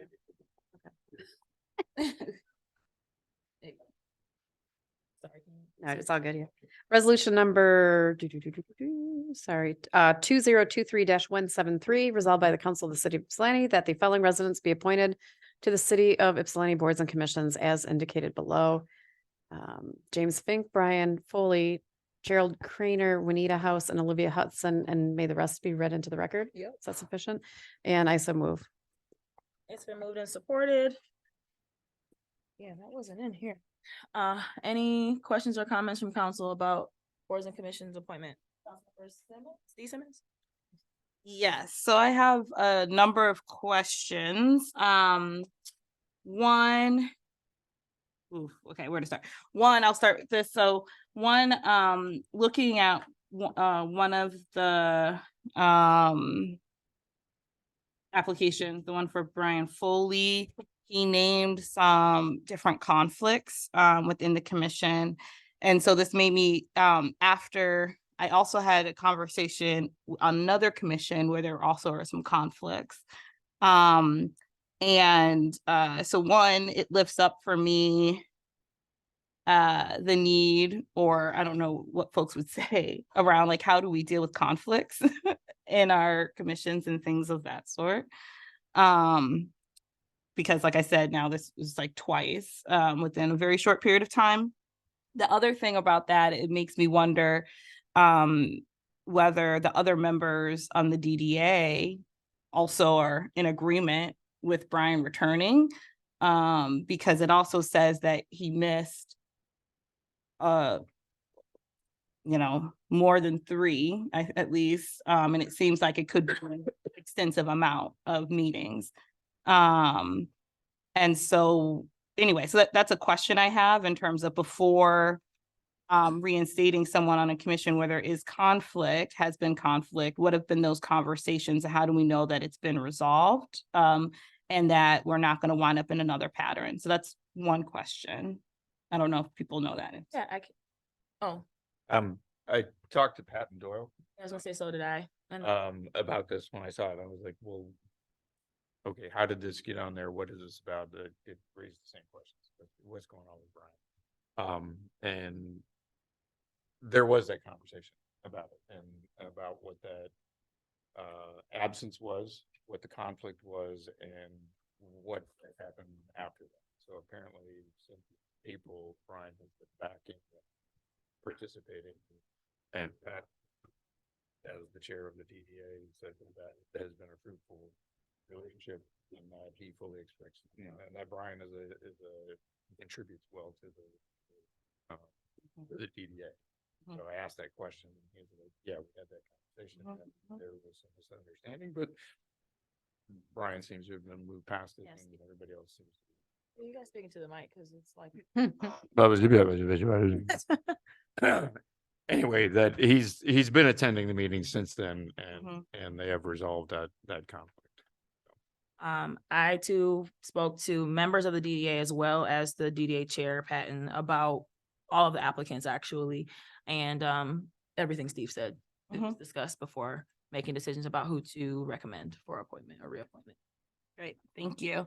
And then the other question I have is just in terms of like process. As we get folks coming through, I feel like there maybe have been like a couple of different things, but so when we get an application that comes through for a commission, then those are not put on the agenda unless the person has been supported by 2 council members. Or me. Or a mayor. So I just want to confirm that process. And then I guess the other thing is like, and then is it just up to the folks who put them forward to kind of figure out where the need is on whatever commission that they might be nominating for? Like in terms of what the need is of the commission, if, we're putting on folks that are helping the commission to achieve its overall goals, whether it's location based, some of the commissions I know try to have like things of that sort, but I'm just trying to like name this process because I think that there's been, I don't know, I know I've had some. I think that folks do it differently. I know that like myself and I know Steve will reach out to folks who apply for different commissions and have a conversation with them to understand what their interest is or what their expertise is or whatever they hope to bring. And then I think the reason why council moved to allow council members and not just the mayor to nominate folks is for this reason. So we can vet out folks that, and ask the questions you want to ask and then move names forward for appointments to boards and commissions. So I would hope that folks are having conversations before they move someone's name forward would be the process. I know that does not always happen. Mayor Pro Tem? I guess as the liaison to different commissions, I always took it as my job. If somebody applied, I would have a conversation with them and engage the chair of that commission in a three-way conversation to use the resources that were made by the HRC, the packet that went to commissioners, explain what the commitment was, and Pleasure. to really have that conversation, because I've had the conversation with people and they decided they didn't want to do it. Mhm. It was too much of a commitment. It was not what they expected. Mhm. And so I've engaged the chair of the commissions that I've been liaison to do some vetting of those in a realistic way.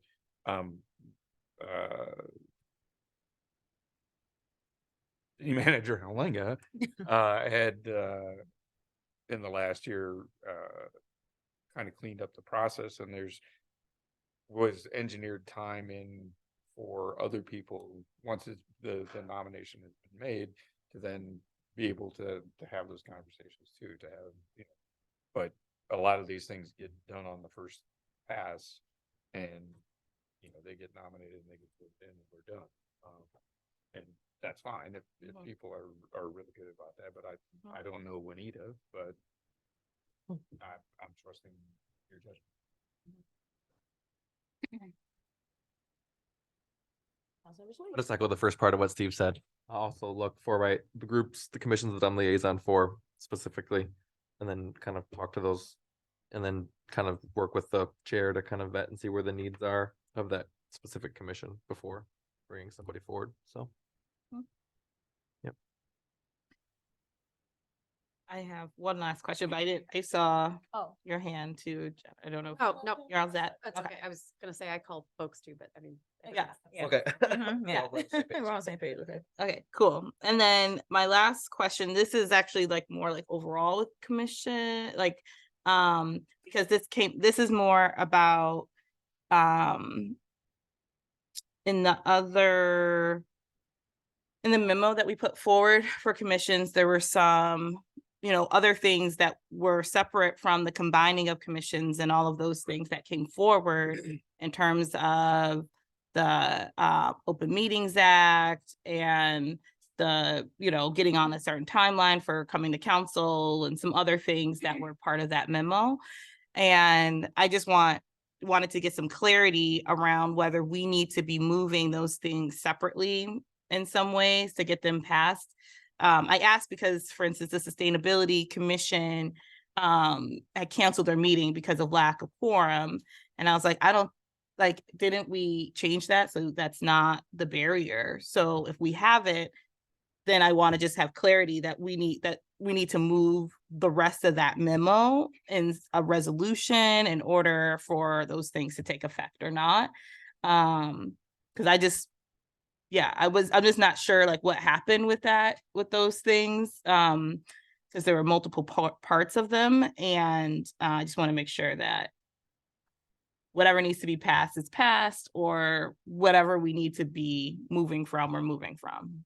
I feel like we only made concrete decisions on the HRC and the police advisory, and then the arts and parks and rec. Anything else we did not. Yeah, and so that was only like one. So we didn't do anything. So we would have to bring those forward. So for each part of that memo, I just want to make sure I'm clear. So do I say, hey, here's the rest of the memo as a resolution? Does all the different parts have to come forward separately for the resolution? Because this wasn't clear right when we put in that memo. So the only thing we came forward with those pieces. It could come together, probably would be a little too convoluted. So I would say maybe break it into the parts that go together and make sense. But Mr. Barr, help us. Yes, I would recommend that you have a resolution for each of the commissions that you're dealing with. Well, it's not this, so it was practices. Some of the things aren't necessarily commissions. It was like, we will have the commissions come to council to do a presentation before our budget meeting so that we can then be able to take that into account, right? Another one was the Open Meetings Act, suspending that so that the commissions can meet with I think it was 3 or I'm trying to remember. I think it was 3 in terms of what the quorum would be. So it was those things. It was across them. It wasn't necessarily specific for each commission. So you want a set policy for all commissions? Yeah, these were meant to be across all the commissions. That was if that's the object, then I'd suggest having that put in writing and have council approve it. So put the suggestions into a resolution and then bring it to council. So can I ask our acting city clerk, because we already have the memo, we already have all the language that's already been determined. So if it's more of just putting those things outside of the combining with the commissions into a resolution. He would just need, they just need direction on what you want in the resolution and it can be. Yeah, but that's what I'm saying is we already presented council with the memo. So I'm just wanting to make sure that those things we're able to move forward. So Yeah, we could do that. yes, thank you. Okay. Anything else about the resolution before us? Councilmember King? So Juanita Hudson is my aunt. So you're gonna, Just FYI, I don't have to recuse myself. I talked to John. Sorry. you have to just disclose the I relationship. was just letting you guys know. In that regard, if I might, Councilmember King did discuss this with me. And the city of Ypsilanti is, I'm not sure it's unique, but not all cities have a nepotism clause in their charter. Ypsilanti does. And it relates to anyone's child, parent, grandchild, grandparent, brother, sister, or spousal equivalent. Does not refer to aunts, nephews, nieces, things like that. And I did recommend that Councilmember King just notify council. I don't think she actually had to do it, but it's good for clarity and so the council knows. Thank you. All right, if there's no further discussion, Clerk Smith is gonna take it used to. Please call the roll. Councilmember Sweet, Yes. Mayor Brown, Yes. Councilmember D Simmons, Yes. Councilmember J Simmons, Yes. Councilmember King, Yes. Mayor Pro Tem Wilcoxen, Yes. and Councilmember Tucson. Yes. 7 yes and 0 no's. Thank you. Councilmember Tucson, you have our last resolution. Indeed, I do. Resolution number 2023-174, resolved by the council of the city of Ypsilanti that the city enter into an agreement with Yucca for the repaving of Adams Street lot, subject to review by the city attorney, and I so move. Moved Support. and supported. Welcome back, Oracle. At that point in the meeting. I thank you, Mayor Brown, City. So this is an interesting resolution you have before you. I wrote in this, let me actually give you a little bit of background. So North Adams parking lot, as you may have noticed, has been a little bit disturbed by the process of Yucca's water main replacement project. About a third of it has been tore up, shall we say. Yucca is generously offering, not just to pay for their portion of the restoration of the lot, but also to, this is the formal terminology, go halvesies on milling and overlaying the rest of the lot. It is a very generous offer.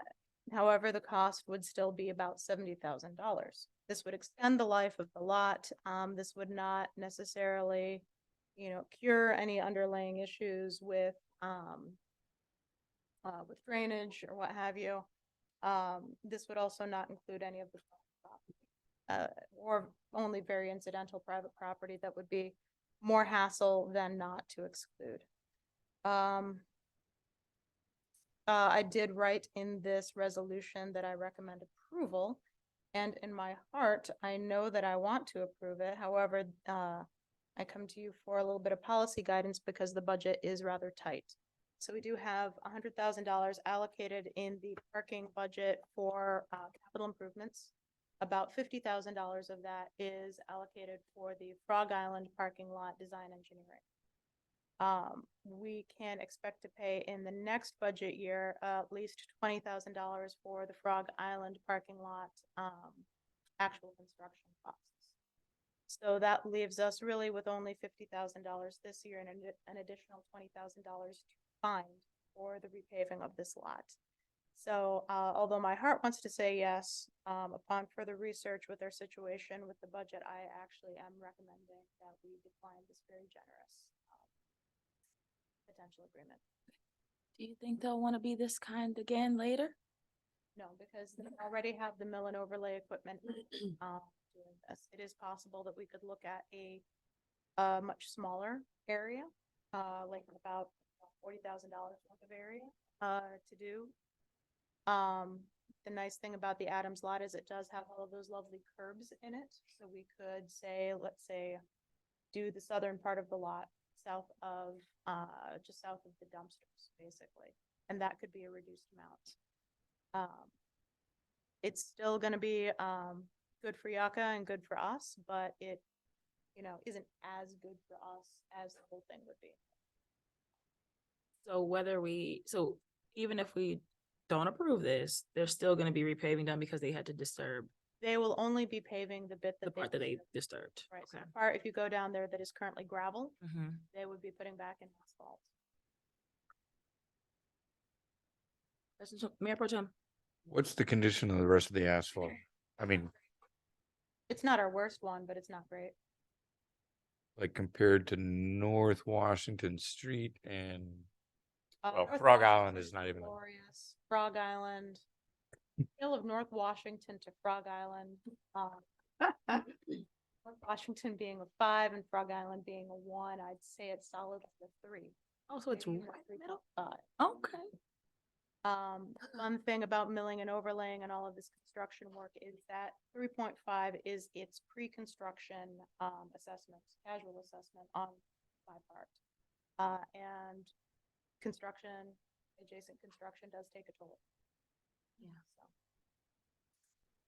If you would like to, and please Clerk Smith and Manager Hollenga, and of course Attorney Barr, we could potentially table this and could go back to Yucca and say, how about a smaller portion?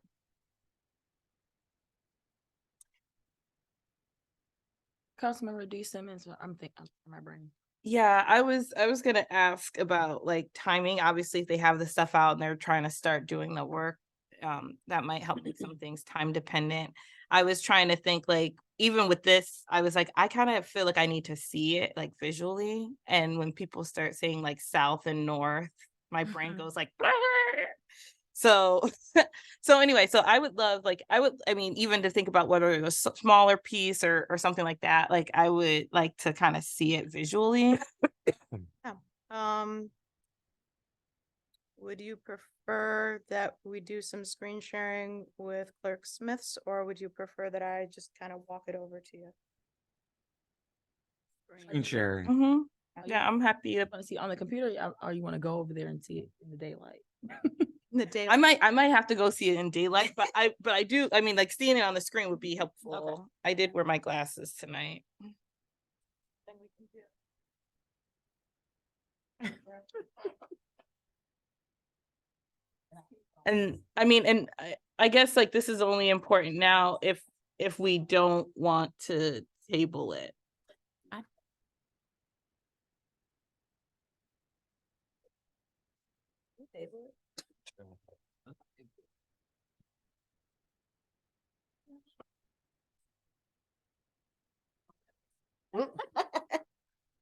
Put you on the spot.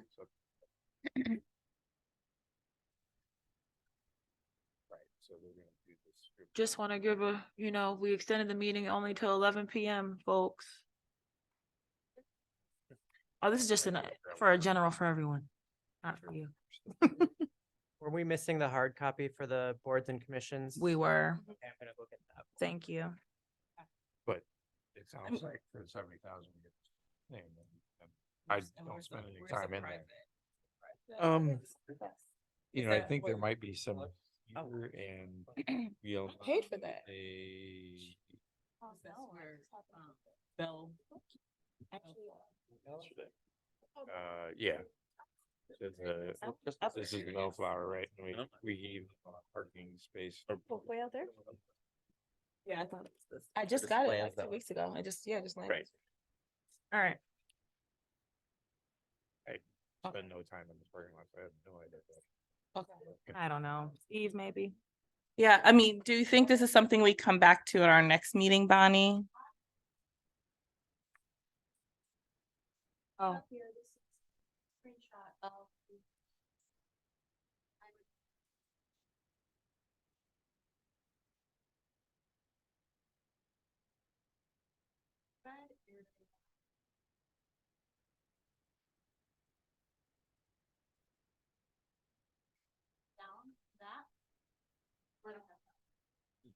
Okay. What we are proposing, what the proposal is right now is all of this, and that would only be $70,000. So that has a total cost right now of about $175,000. You have to stay in the 15 top for airport and 40 for the rest, and that includes contingencies and all that, because we will find something. We will have to use contingencies. Mhm. So right now, $70,000 proposal is approximately. Mhm.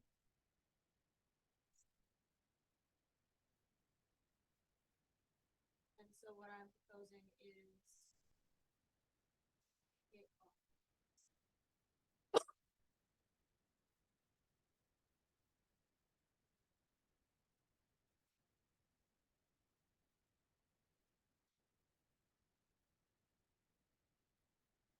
The highlighted portions that are public. Because it's in particularly poor shape or because it's adjacent to where they will. Adjacent. Mhm. So it would be.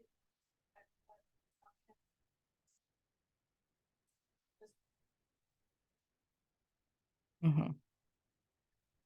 And so your ask is then, rather than tabling it, that we might amend this to say, let's authorize this.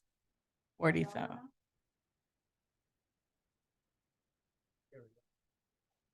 Okay. And we know that this area will be, we have enough to cover something like this. Okay.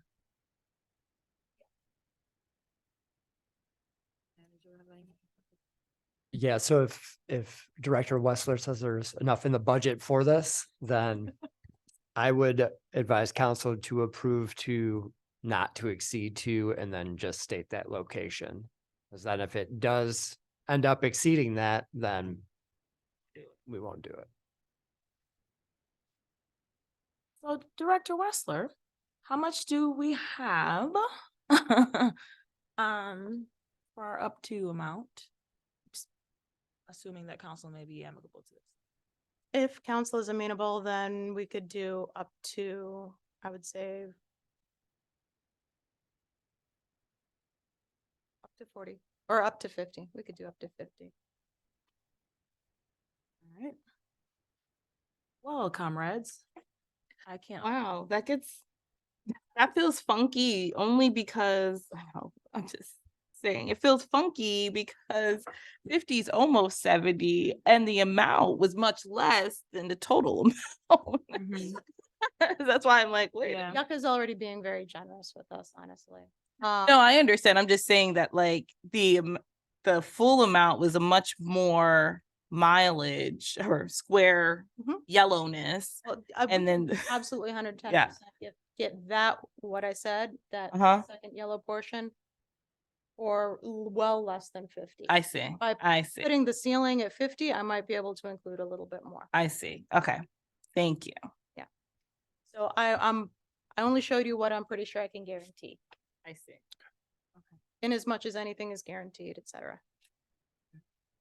And then what was the difference between the 1.5 and 2? So I saw that there was in the emails, I think at one point they said 2 inches or something. And then another one, they said, actually it's 1.5 inches. So I know the resolution says 2, but that should probably be changed to 1.5. That should be changed to 1.5. And then that's just what in terms of the depth that it would. So like if there's a pothole that's like really deep, it would only be less deep.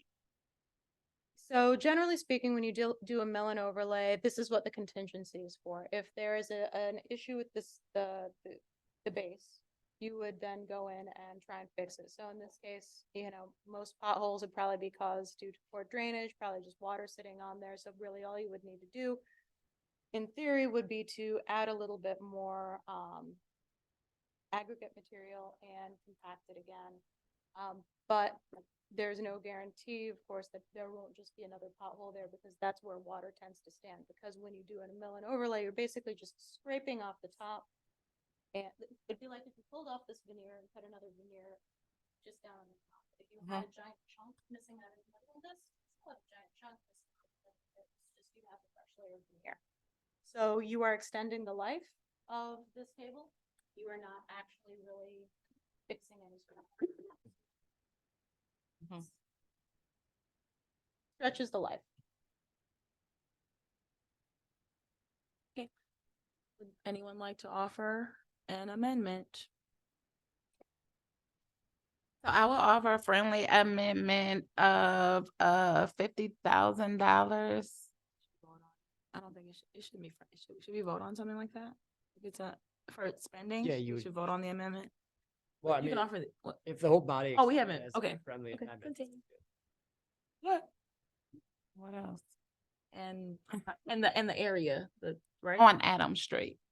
Is that on? Portion. Let me pull up the resolution just so I can. It's very, the resolution right here is very simple. It doesn't say many. Then how about we, if I might suggest some verbiage. Change the resolution to the city enter an agreement with Yucca for the repaving of the Adams Street parking lot, subject to review by the city attorney not to exceed $50,000. Or flip city attorney $50,000, as you so choose. Correct, thank you. All that. Like that? I accept. No, No, yes. Okay. who was the original? You It was Councilmember Tucson and Mayor Pro Tem Wilcox. you both accept that? As the amended language? Sure, I have questions afterwards, but yeah. All right, so now it's amended, friendly. Mayor Pro Tem, you have a question? How much does that leave us for the program? So for this year's budget, it does leave us the $50,000 that we intended to spend upon design engineering.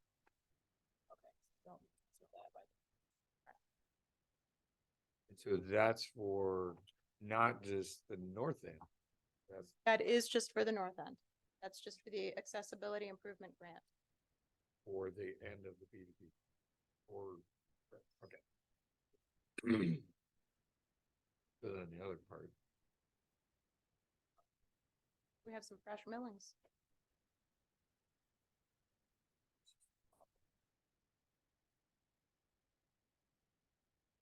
Any further discussion? Seeing none, Clerk Smith. Councilmember Tucson, Yes. Councilmember D Simmons, Yes. Councilmember J Simmons, Yes. Councilmember King, Yes. Mayor Pro Tem Wilcoxen, Yes. Mayor Brown, Yes. Councilmember Sweet, Yes. 7 yes and 0 no's. All right, folks, well, we're gonna probably have to move to extend the meeting if we want to get through the rest of this, and also we have to give time for public comment. So could someone do that? You know, I move to extend the meeting to 11:15. Work. all right, all in favor? Aye. Opposed? Me, I wanna go. I know, I wanna go. All right, boards and commissions, police advisory. Yes, that is me. Excuse me.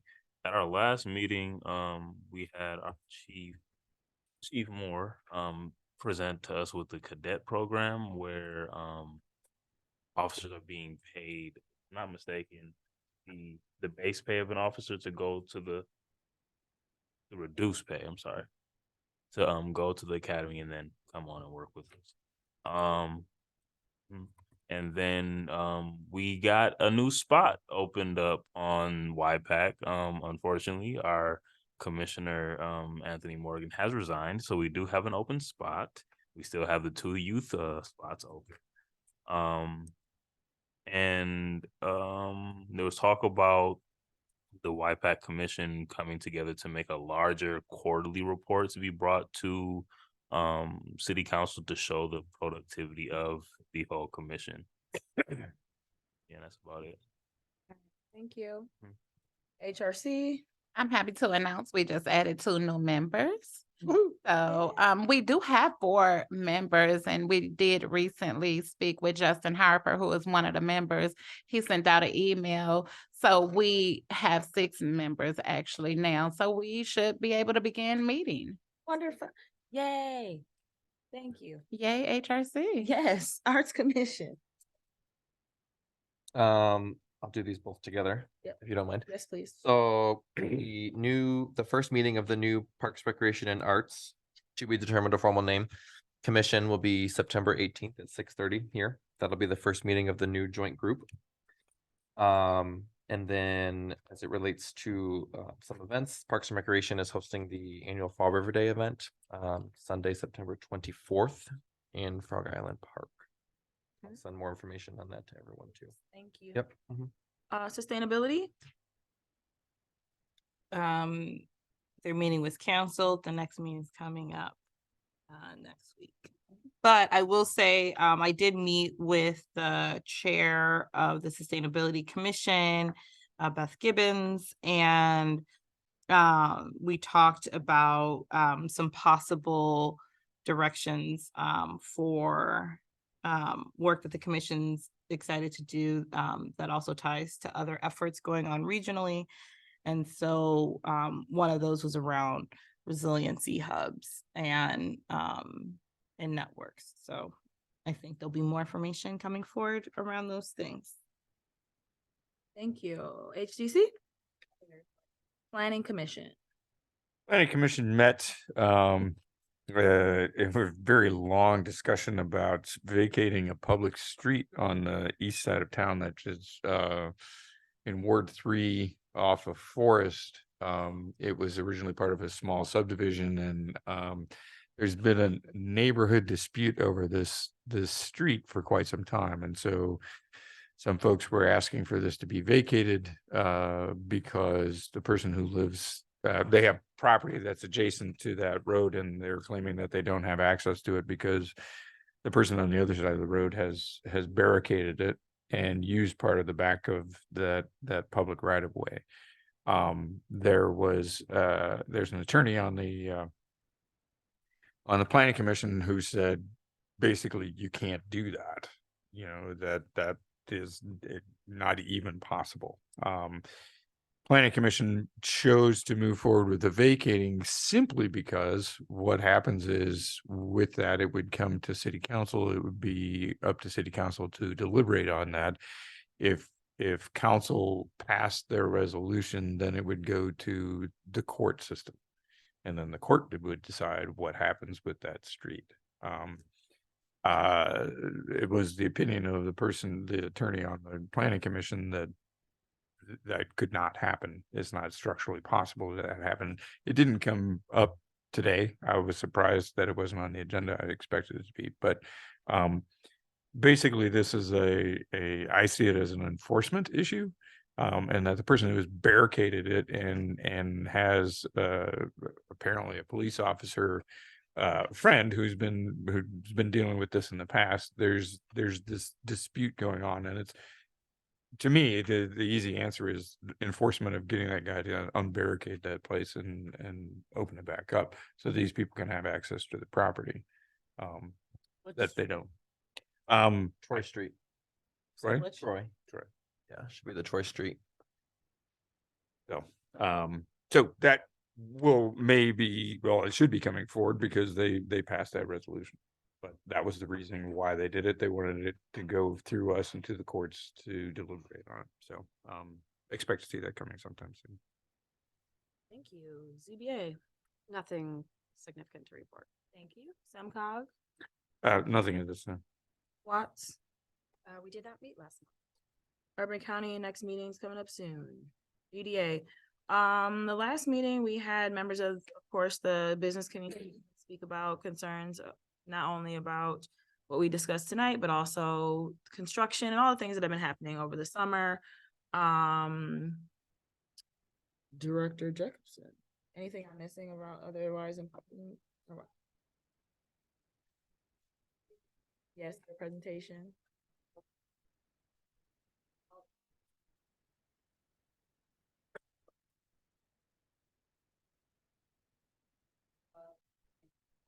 Yes.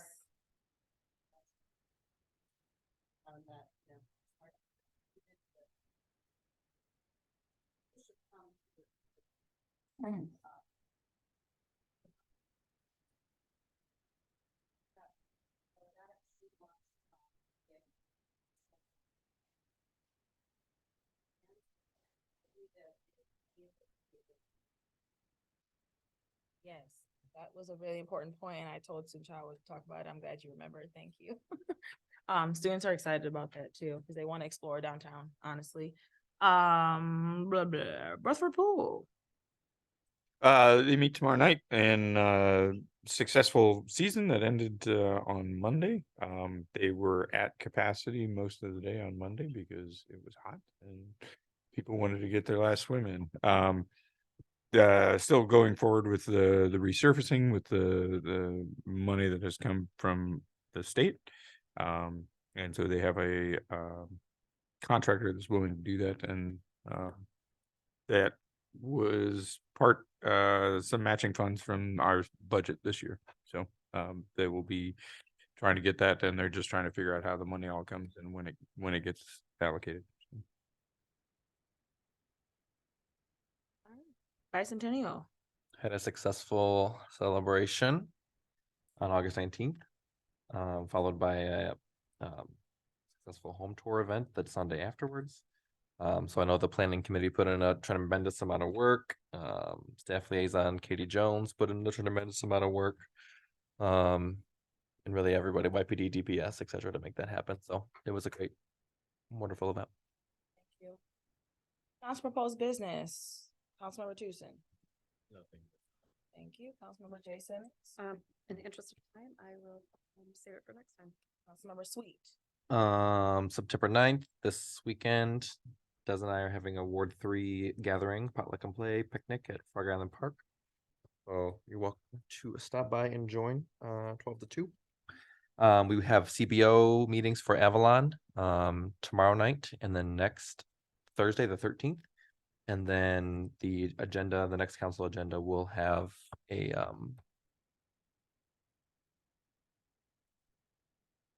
packet. In the packet will be recommendation for council to review and approve. So Mayor Pro Tem. Just a question for, well, 3 things. There was some complaints about sinkholes around town, and Director Westler was engaging an outside agency to assess that. And I just wonder where that is.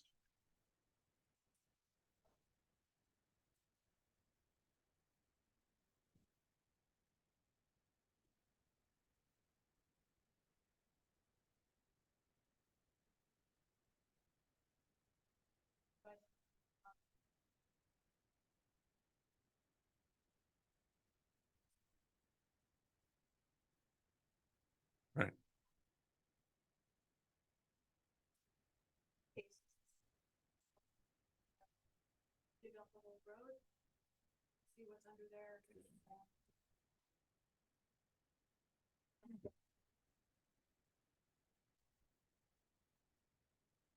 Do we have a timeline for that, or nope? All right. Other issue, there was some complaints on Facebook about business on Cross Street that is parking in the bike lane and has actually had collisions with cyclists. And I will be talking to the manager of Barnes and Barnes about that. They're somewhat impudent about cyclists and, kind of in your face. And apparently there's been a collision with folks from my neighborhood that put somebody in the hospital. So I'm going to talk with those folks. There was a meeting this past week. The LCV convened a meeting at the Washtenaw Community College that Desiree was there and I was there, and Manager Halenga and Director Westler were there as well. It was aimed at providing information for how to access IRA money. There was an hour-long presentation about some of those programs. Some of those programs are not accessible to municipalities. Some of them are. There were lots of talking heads who said a lot of things, but I came away not any smarter about how we access that money. It was, it was what it was, but we still need to do that work. And basically the overall take home from that was, yeah, we all need to work together to figure out how to best utilize that money and make it work for everybody involved. And it's yeah, I'll leave it at that. Thank you. Councilmember D Simmons. All right, so these are not in any planned order. I'll just skip over the things we've already talked about. One is I saw one of the things that we've got in our email. It was this thing from the Urban Institute around the Upward Mobility Learning Network.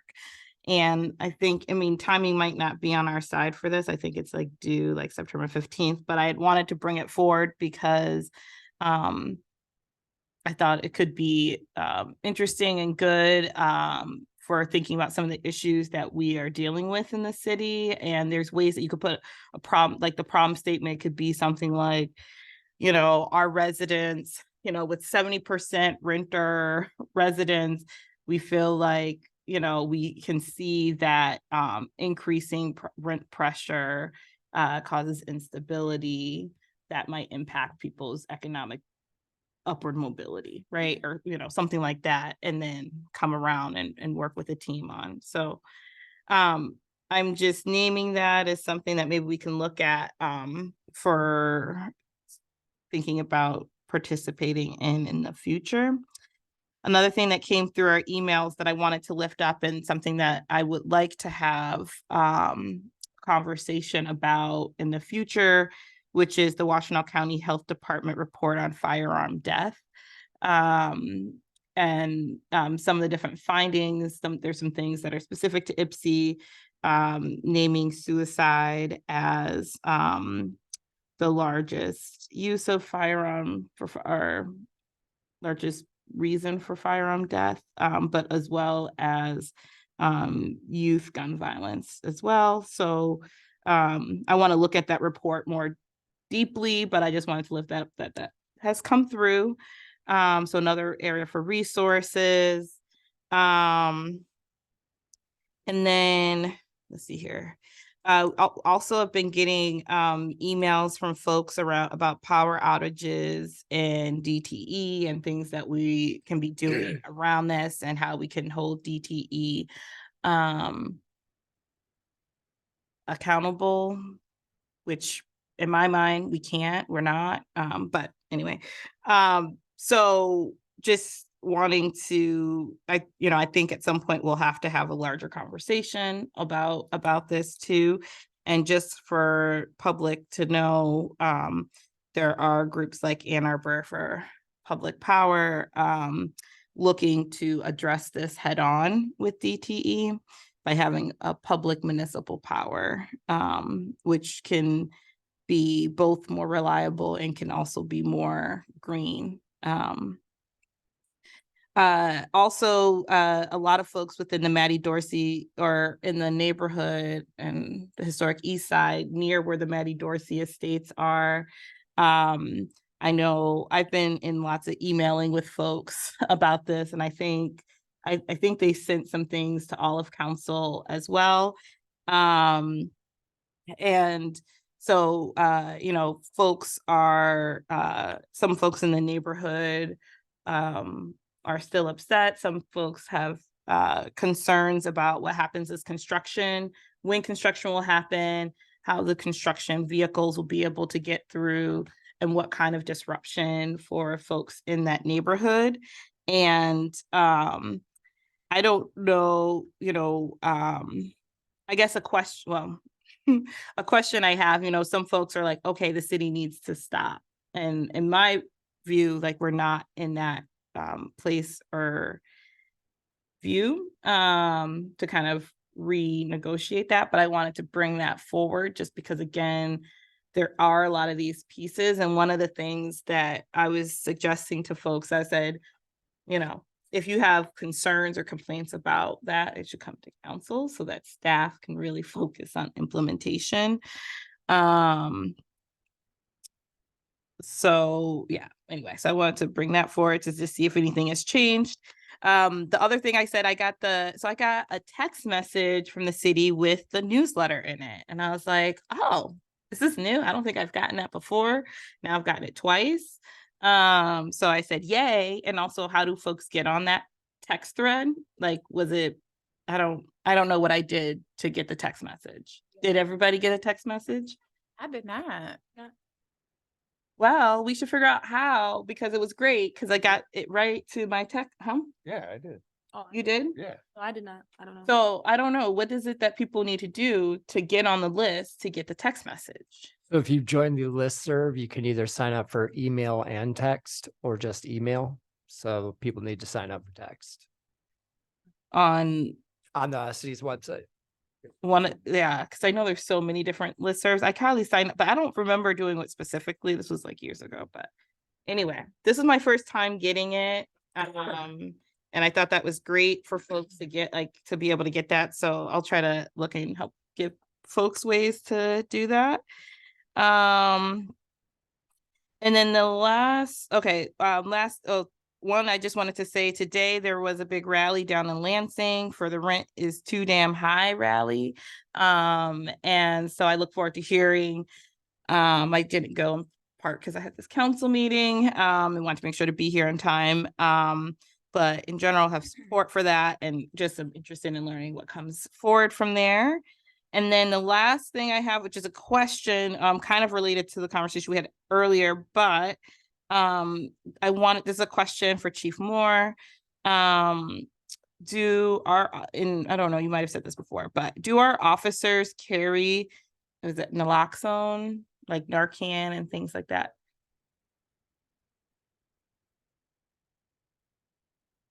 Okay, thank you. I just wanted to make sure. And also there is, somebody asked about this, but there is a something outside the library with free Narcan too. That's it. Thank you. Thank you. Councilmember King. Before I go, should I move to extend until 11:30? Is there So I just have wait, is there support? Oh. Or All in Thank you. favor? Aye. Anybody opposed? Me. Go ahead, Councilmember King. So first, I just want to say thank you to everybody that came out to my block party. We had a blast. And I also want to say thanks to everybody that came and spoke today. And I look forward to planning the community input session. And that is all. Thank you. Okay, just really briefly, the only thing I'll share, I guess, is that in addition to what the county is working on in terms of bathrooms, that Fed Up is gonna have their portable shower during their Thursday breakfast brunch that they do on Washington Street. Starting this week from 10 to 1. There are 4 showers, 4 toilets. They're gonna go in 30-minute increments for folks who need shower facilities, and they're trying to partner with the thrift shop to support folks in getting vouchers if they need clean, fresh clothes. That is a very brief summation. I can send an email out, and I know they've been doing some sharing about this as well, but I wanted to make sure we name that after, all of the comment that we got tonight. And I would also like to thank everybody who came out tonight, because, we appreciate hearing from everyone, no matter what side of the issue folks are on. We are all in this together. City Manager. I'll just go really quick. Since the HRC has now been re-engaged, the Equity and Economic Development Coordinator, Katie Jones, is going to be the staff liaison for that. We're doing kind of for the billing department, since the director has been out for a while, there's going to be a management kind of between the Jenny Wennerberger Jenny Miller now, and Katie Jones, to make sure that everything is done in that department correctly. And yeah, that's all I have. Can I ask a quick question? Does that mean the HRC will meet this second Wednesday? The HRC has not approved schedules. Okay. So we'll have to call a special meeting. Okay, great. Thanks. This is our second opportunity for public comment.